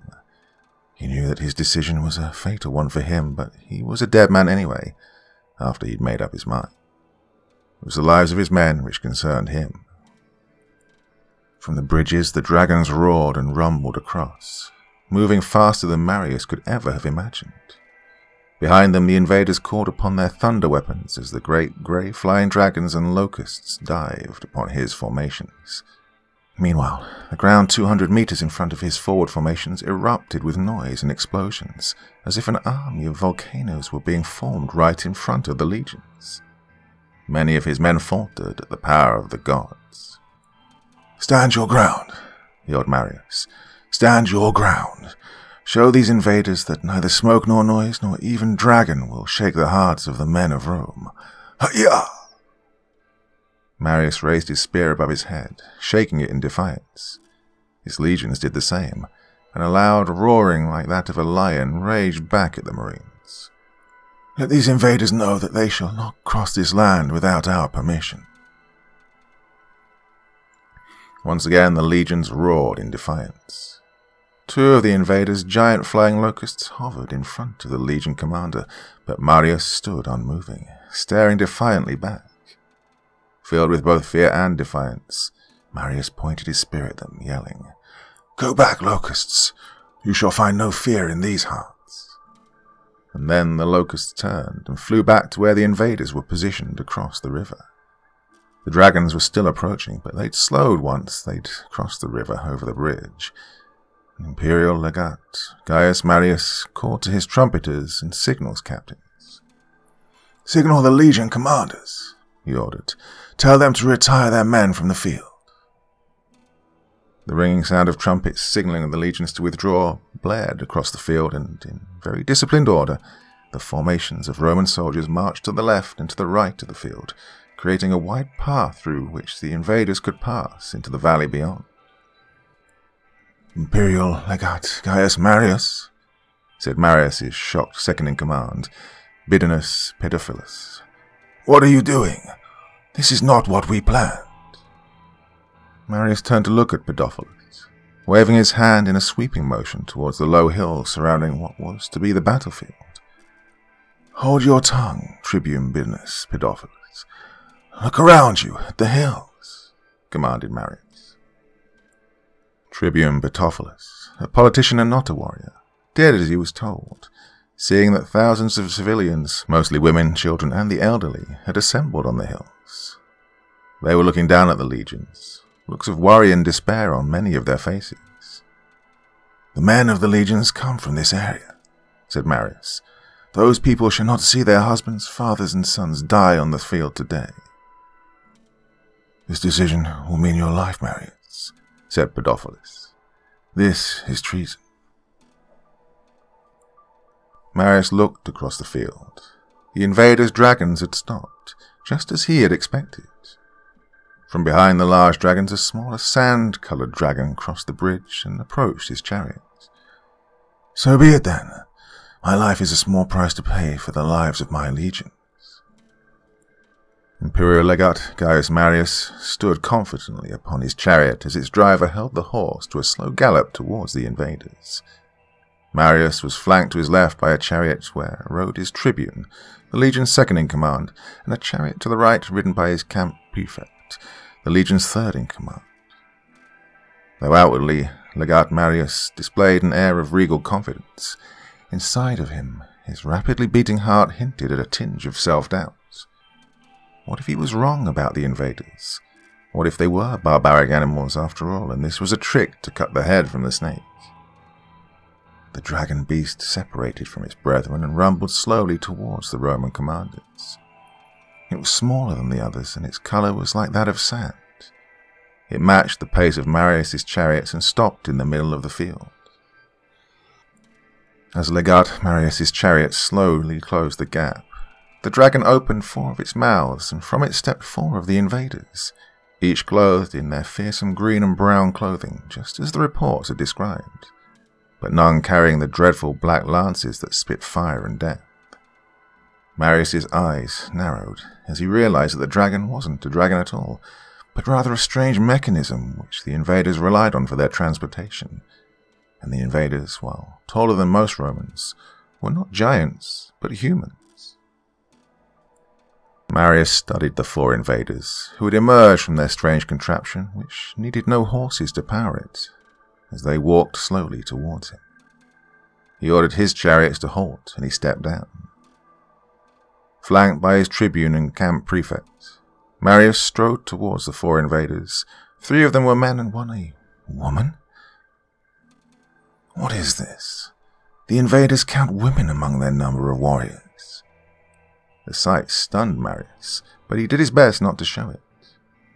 He approached the 1 invader who stepped forward, the invader's eyes and forehead bearing the familiar wrinkles that come with commanding warriors in battle. The invader removed his helmet, revealing a head of short grey hair framing a wrinkled brow heavy with responsibility. Marius removed his own helmet, also revealing a head of short grey hair framing a wrinkled brow heavy with responsibility. Legatus Augusti pro praetore Gaius Marius, said the imperial legate. Colonel Solomon Gabriel, 13th Marine Expeditionary Unit, United States Marine Corps, replied the invader. Though he did not know what strange tongue he spoke, Marius assumed that the invader had given him his name and the name of his mighty warriors. Colonel Solomon Gabriel, said Marius, Miserere, Deus pugnarent dies. Colonel Gabriel turned to his right where Chaplain Johnson stood. Chaps, care to hopla what this gentleman just said? I'm a little rusty on my Latin, sir, said Chaplain Johnson, but I believe he's asking for mercy for his men. He added that only gods should fight gods. Colonel Gabriel tightened his lips, nodding to the Roman legion commander. Miserere, Gabriel said. Does anyone know anything appropriate to say in Latin? Said the one called Colonel Solomon Gabriel. You already know the perfect thing to say, sir, said the woman warrior. Colonel Gabriel smiled. I believe you're right, Captain Tonelli. Then, coming to attention, Colonel Gabriel saluted the Roman legion commander, for he outranked the Marine colonel. Semper Fidelis, he said. Imperial Legate Gaius Marius nodded and smiled. Saluting the invader, Marius responded with, Semper Fidelis. The 2 commanders parted ways and returned to their respective units, and that is how the 13th Marine Expeditionary Unit crossed the Bicento River Valley and passed the positions held by the Legion 16 Gallica and the Legion 8 Macedonia without loss of lives on either side. By morning of the next day, the Miu had left the last of the Apennine mountain ranges behind them and crossed into Potenza and the valley where Lieutenant Colonel Brad Lively had established the airfield. For Colonel Gabriel, it was good to have his unit back together in one place, though it would be a temporary arrangement. They have at least 1 legion to the northwest of our current position, reported Colonel Lively that morning to Colonel Gabriel. They've taken up blocking positions on all the main roads leading to Naples. They also got several cavalry units surrounding us, though they haven't come closer to us than 1 mile. They're probably keeping us under observation. Not much we can do to stop that, said Gabriel. Good job setting up the airfield, Brad, but after we find a suitable location north of Naples, I'm afraid you'll have to pull up stakes and move again. Just let me know when, sir, answered Colonel Lively.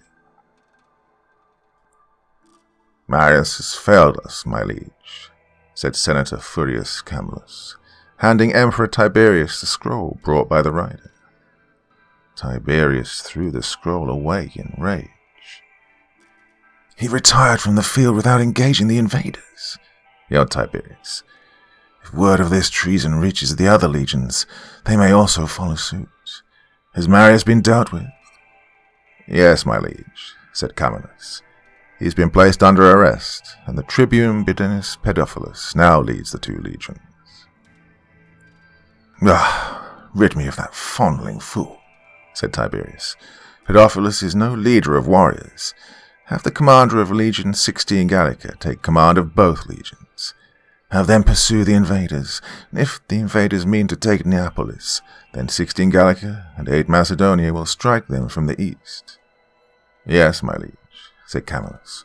Also, said Tiberius, send word to recall the Legion 17 and 18 and 22 Primigenia from Germania and 3 Italica from Rome. Tell them to make haste to Neapolis. They will strike from the north. Finally, alert Legion 22 Deiotarania in Egypt to start movement from the south towards Neapolis. Should we also recall Legion 10 Fretensis from Jerusalem and Legion 6 Ferrata from Galilee, as well to bolster the attack from the south? Said Camillus. Emperor Tiberius rubbed his chin. No, not yet. Not unless the tide of war turns against us. For now we shall leave those legions in the land of the Jews.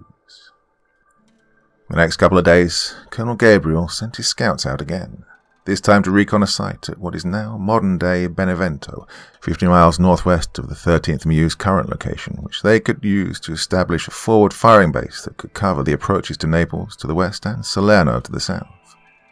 This firebase would be the jumping-off point for the Marines as they made their final push to Rome.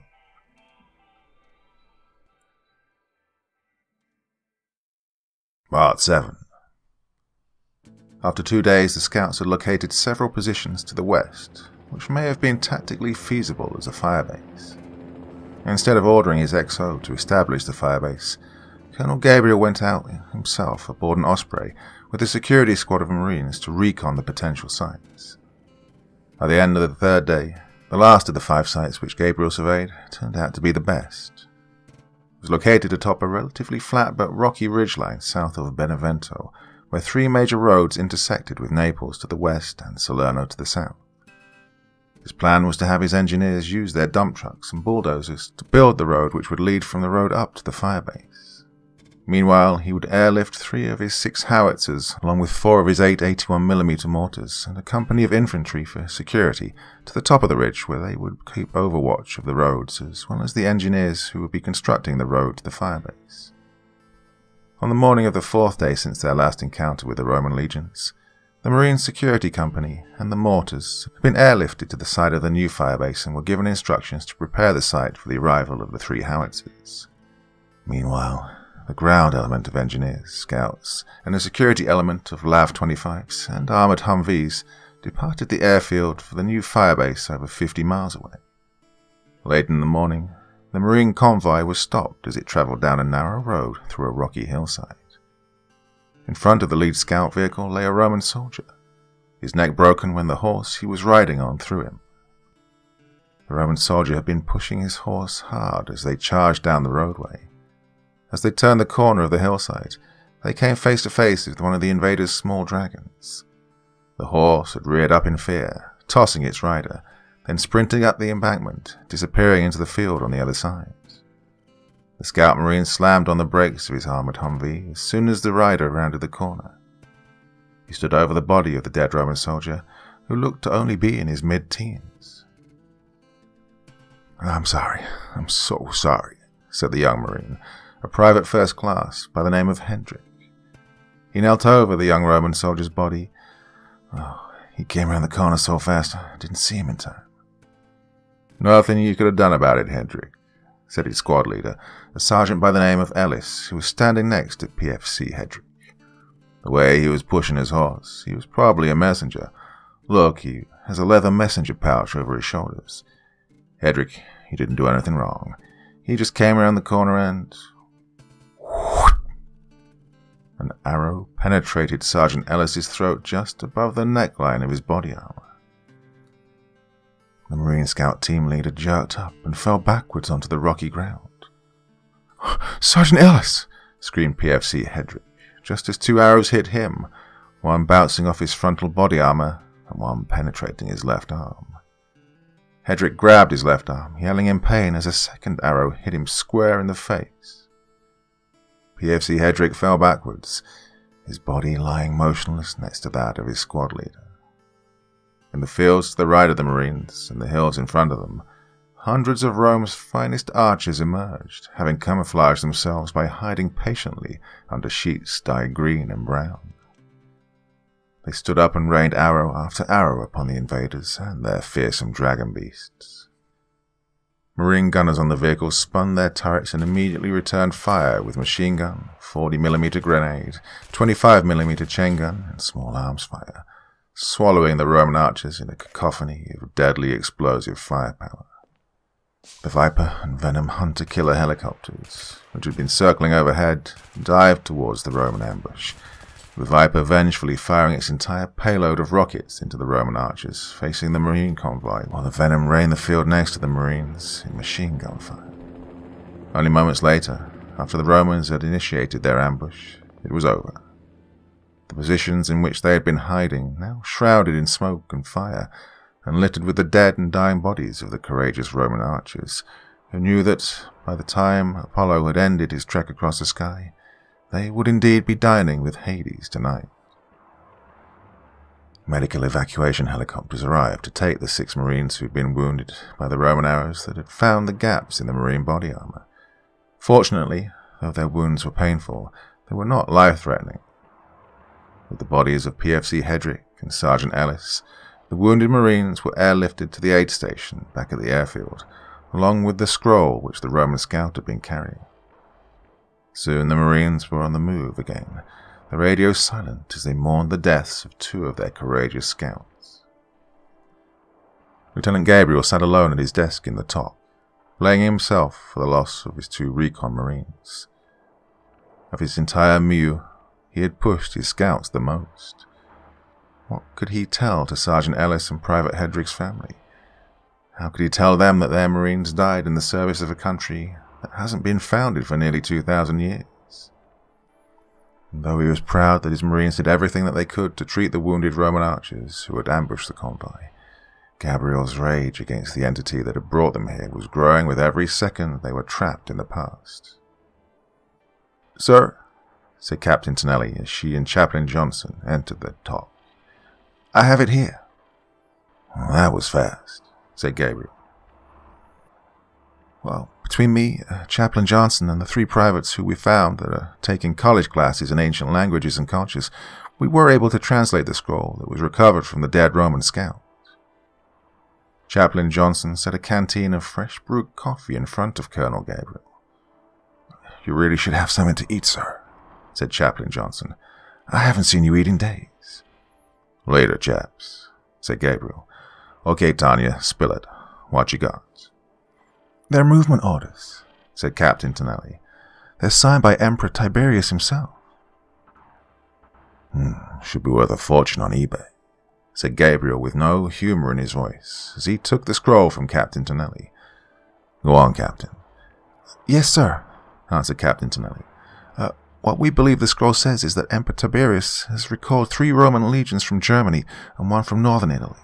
They're setting a trap for us at Naples, planning to hit us with 3 legions attacking from the north, 2 to our west, 2 to the east, and 1 legion recalled from Egypt to hit us from the south." Said Gabriel. "That's 40,000 to 2,000. We should be honored that the Romans think so highly of us.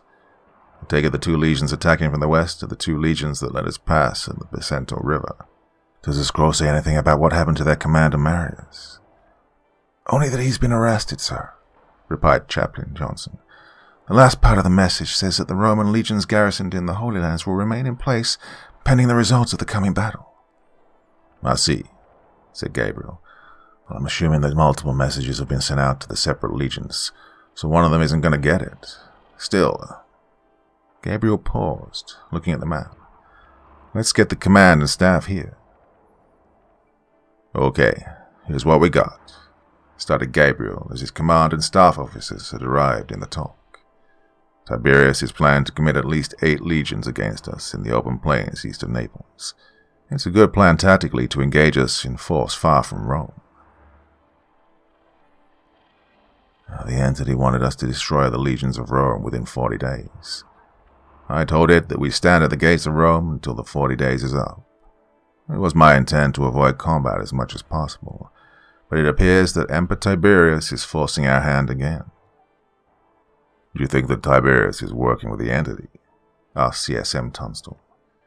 "To destroy his own military," said Gabriel. "I don't think so. I'm still going with the assumption that the entity is playing us and the Empire against each other. It's still a mystery why it wants the Roman legions destroyed." "I don't think it matters to the entity where the legions are destroyed, as long as they are," said Major Alexander Easter. "That entity is pulling all the strings here." "I agree," said Gabriel. but we aren't gonna play his games anymore. I don't know what's supposed to happen when the 40 days is up. We aren't gonna be doing our part in preventing some prophecy from occurring." Gabriel then pointed at the map. "Changing the operations plan, folks. I'm moving up the timetable of our move to the new site to tomorrow. It's a more defendable position than our current location, and because it's at a major crossroads, we can hit the bridges and overpasses that the legions will have to cross. Once we establish the firebase and the airfields, we go over to the defensive, using air and artillery to interdict any Roman formations. Hey, S6, what's our fuel and POL status?" "Currently, we're at about 75% motor gas, about 3,000 gallons. We're down to 50% fuel for the generators and 60% aviation fuel," answered the S6 supply officer. "By the time we establish the new position, we'll be critical on fuel and POL."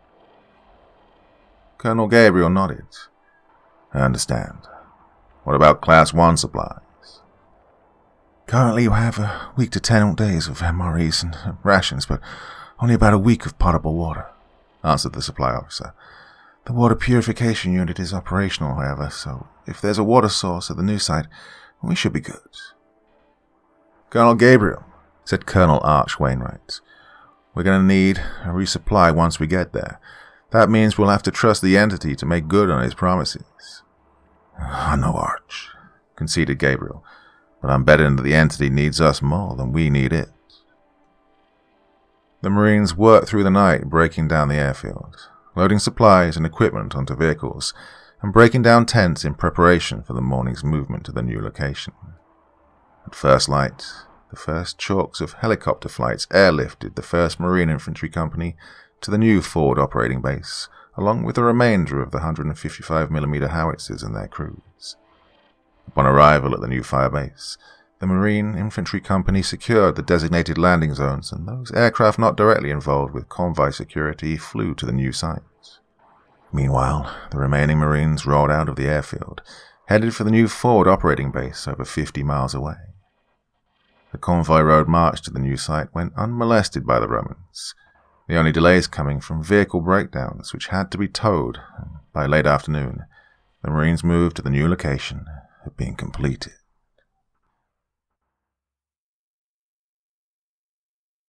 Part 8. There was none of the resupply that the entity had promised at the new site, as it had been in Sibari over a week ago.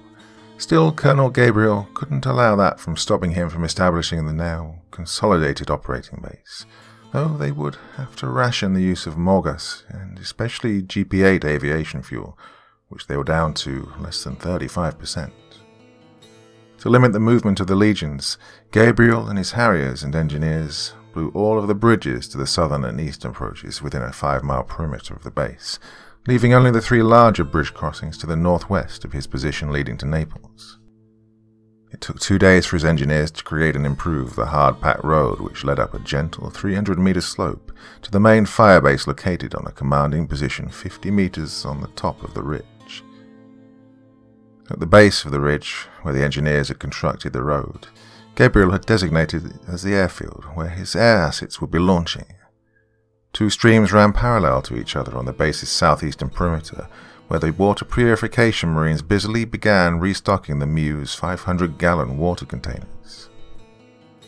By limiting and conserving fuel usage, Major Alexander Easter, the operations officer, estimated that the Mew had a week to 10 days of fuel left, assuming that the Marines went over to the defense. Gabriel hated giving up the initiative to the Romans, as it allowed them to maneuver and consolidate their forces, and Gabriel had no doubt that was exactly what the entity wanted to happen. It was pulling the strings, which would force one climactic encounter between his Marines and the Roman legions. Still, Gabriel once again sent out platoons of Marines to scour the surrounding countryside, looking to see if they could find any signs of the entity leaving a resupply depot. After 2 days of searching, in which time the Marines were consolidating and improving their defensive positions, it became apparent that there was no resupply to be found. Although the patrolling Marines did report heavy Roman movement to the west and south, and especially north, where the legions were looking to consolidate in South Naples, Already they were either bypassing or repairing the bridges which had been blown. By Major Easter's estimation, they'd be in South Naples and ready to move against the Marines in about 1 week's time, when the Marines would be critical in fuel. 6 days later, Colonel Gabriel and Lieutenant Colonel Wainwright, the ground combat commander, were in a UH-1 Venom helicopter, circling the rolling flatlands 4 miles west of their position. Oh, that son of a bitch, that damn glow-in-the-dark son of a bitch. Below them was a massive supply depot that had appeared overnight with pallets of fuel, POL, stores, munitions, and rations, enough to sustain the 13th MEU for weeks. The process to transport the supply depot would probably take a few days, even using their air assets.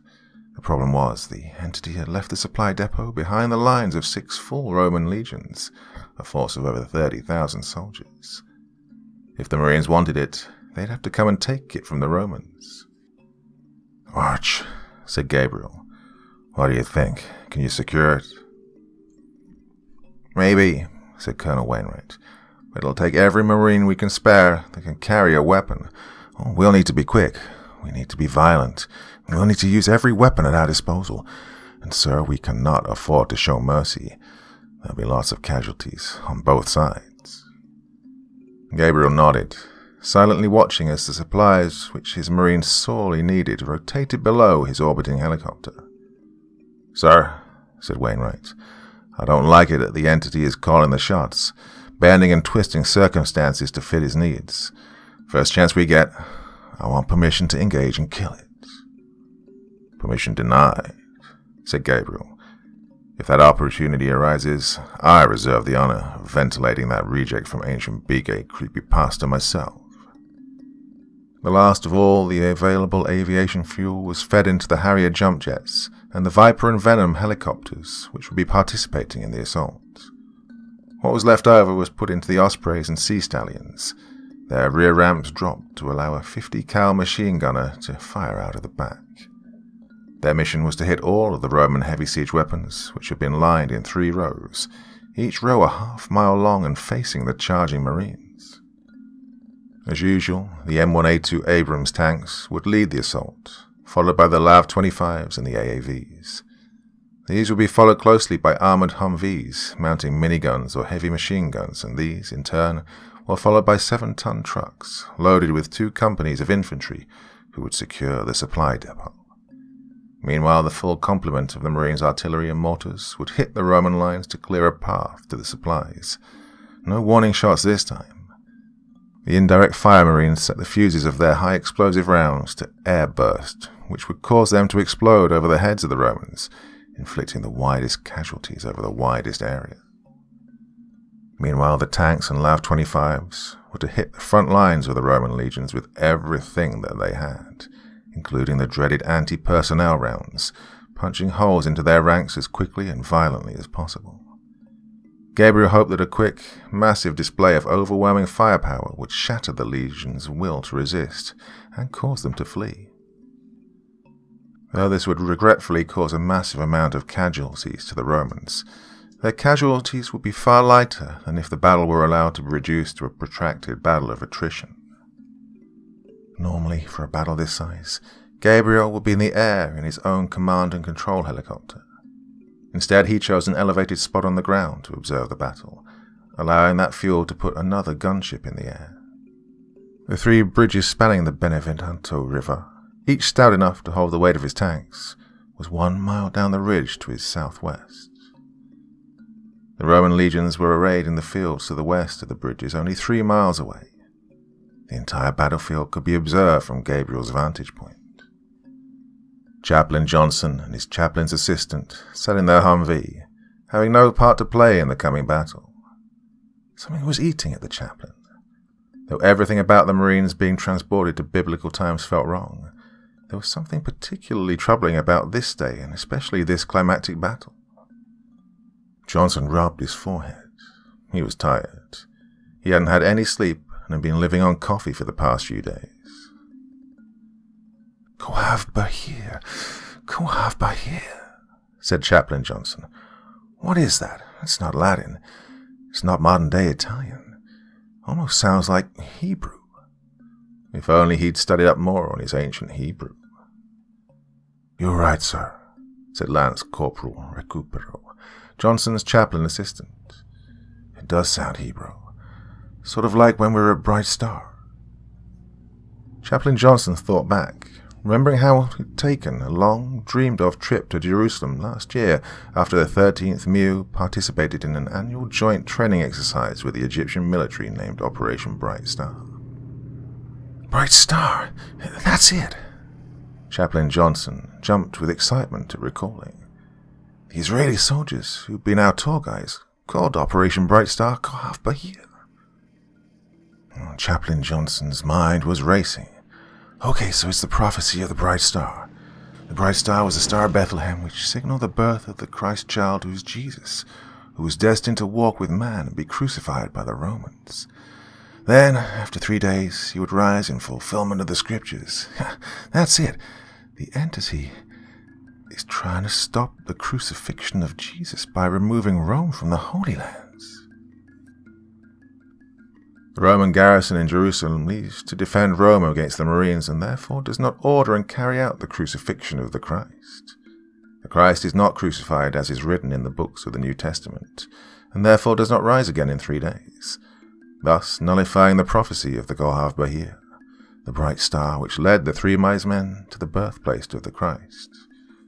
With the prophecy unfulfilled, the rise of the Judeo-Christian faith never occurs, and the worship of the Roman god Jupiter will continue into the future. Ironically, for the being known as Jupiter to survive, the man called Jesus must not fulfill the ancient Jewish prophecy by dying. The destruction of the Roman legions by the MEU will be a small price to pay for a dying god like Jupiter who needs the worship of his land to survive. Startled by this new revelation, Chaplain Johnson jumped out of his Humvee and ran towards where Colonel Gabriel had set up his command post to observe the coming battle, where the ground combat element was waiting for the green light to go weapons free. "Oh, I don't have time for this, chaps," yelled Colonel Gabriel. "I got the entire Roman army closing in on my Marines." "Sir," yelled Chaplain Johnson, "you have to pull our Marines back. You need to retreat." "What are you talking about?" responded Gabriel angrily. "If we give up the initiative now, we may not get it back. Don't you make me choke murder you, Brent." "Colonel Gabriel," said Chaplain Johnson, "the prophecy the entity was talking about refers to the crucifixion of Christ. At the end of 40 days, the man who is now in Jerusalem named Jesus will be put to death by the Romans for treason. 3 days after that, he'll rise again in fulfillment of the scriptures. He'll then send out his disciples across the known world, and a new religion will be born, one which will completely destroy the entire pantheon of Roman gods. If we destroy the legions here..." "Emperor Tiberius is forced to recall the Romans from Jerusalem, and Jesus never gets crucified. Thus the prophecy never happens," answered Colonel Gabriel. "Is that what you're saying, chaps?" "Yes, sir," answered Chaplain Johnson. "And if the prophecy never happens, that son of a bitch who kidnapped us remains in power," said Gabriel, anger etched on his face. "Yeah, that's correct, sir," said Johnson. "Okay, chaps, what if I pull my Marines back?" said Gabriel. "What if we cease operations right now and I tell the entity to go screw himself?" "Is your god gonna return my Marines back to where they belong?" I can't answer that, sir," admitted the chaplain. "All I can tell you, sir, is that if Jesus dies, the entity also dies. But Jesus rises again, the entity doesn't." Gabriel looked down at the battlefield. His Marines had crossed the bridges and were arraying themselves to assault into the Legion's first battle lines as soon as the artillery lifted. The supplies that the Marines so badly needed lay only half a mile behind the Legion's positions. "I can't believe I'm doing this, chaps," said Colonel Gabriel. "I hope you're right, Brent." Colonel Gabriel got on the radio BattleNet. "Colonel Wainwright, Arch, recall the attack. I say again, retreat. Pull our Marines back across the bridge." Gabriel then switched the radio to his air command net. "Break, break, break. Wait until the last Marine crosses back over the bridge to our side, then blow it up," He ordered his AV-8 Harriers circling overhead. I say again, wait until the last Marine crosses over the bridge, then blow it up. Switching to the artillery network, he ordered his artillery commander. Thunder, thunder, thunder. When we blow the bridge, I need your red legs to drop ordnance on our supply. I say again, hit our resupply once the bridge is down. Gabriel dropped the radio hand mic and turned to Chaplain Johnson. When you get a chance, chaps, tell Jesus he owes us a favor. He put his binoculars to his eyes, watching as his Marines were already falling back across the bridge, his Harrier pilots arming their paveway bombs in order to collapse the bridge once the last Marine element had crossed. Next to Gabriel, the artillery Marines were adjusting the tubes of their howitzers, preparing to hit the resupply depot with high explosives rounds as soon as the Harriers dropped the bridge. The legions had stopped advancing, the Roman soldiers cheering in victorious relief as the invaders withdrew. Their prayers to their gods had been answered. The deity known as Jupiter screamed with anger and rage, realizing that he'd chosen very unwisely. Yes, the U.S. Marines were deadly warriors. Yes, the U.S. Marines were the most elite fighters of their time. But the Marines were also honorable. The Marines were virtuous. Worse, the Marines had proven that they had the ability and the character to think and act for themselves, loyal as they were to the accursed U.S. Constitution and dedication to their esprit de corps. The Marines had completely destroyed the carefully laid plans of the entire pantheon of Roman gods. And Jupiter would not make the same mistake again. There were still a few days before the prophecy of the Kohav Bahir would be fulfilled. The man who was Jesus the Christ still had not been crucified, as was foretold in the scriptures. There was still time to prevent his crucifixion, and thus prevent his resurrection, for with the rising of the Christ from death, the very pillars of the pantheon of Greek and Roman gods would crumble and collapse, awakening the world to the knowledge of the one true God. This must not be allowed to happen, and though Jupiter knew that what he was about to do would drain his powers considerably, he had no choice. The U.S. Marines must pay for their disobedience. Jupiter looked far into the future, far past the timeline where he'd snatched the 13th MEU, looking for fearsome and deadly warriors with absolutely no mercy or morality. Reaching forward in time with the last of his strength, he called forth those warriors. Then the deity known as Jupiter fell to its knees, defeated by the decision of one Marine commander. Jupiter sighed, knowing for the first time in its long life the fear of mortality. Then, on the beaches of Rhegium, 2,000 Chinese Marines suddenly appeared, giant laser weapons mounted upon the shoulders of their very heavy battle armor, thermal targeting crosshairs imprinted in their irises, scanning for something to kill.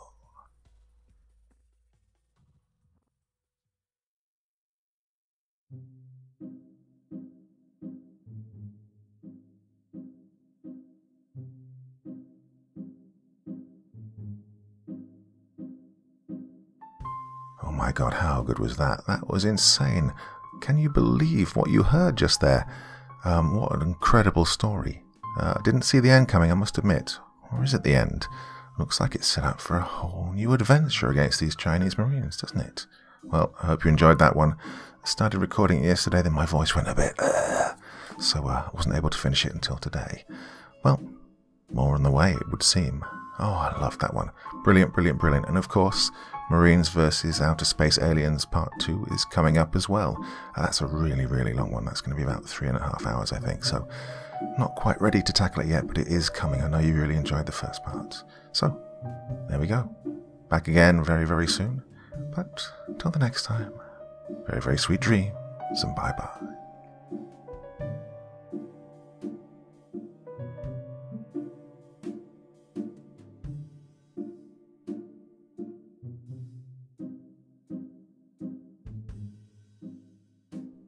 Thank you so much for taking the time to listen to this story today. Really means a lot to me and to the author of the story, of course.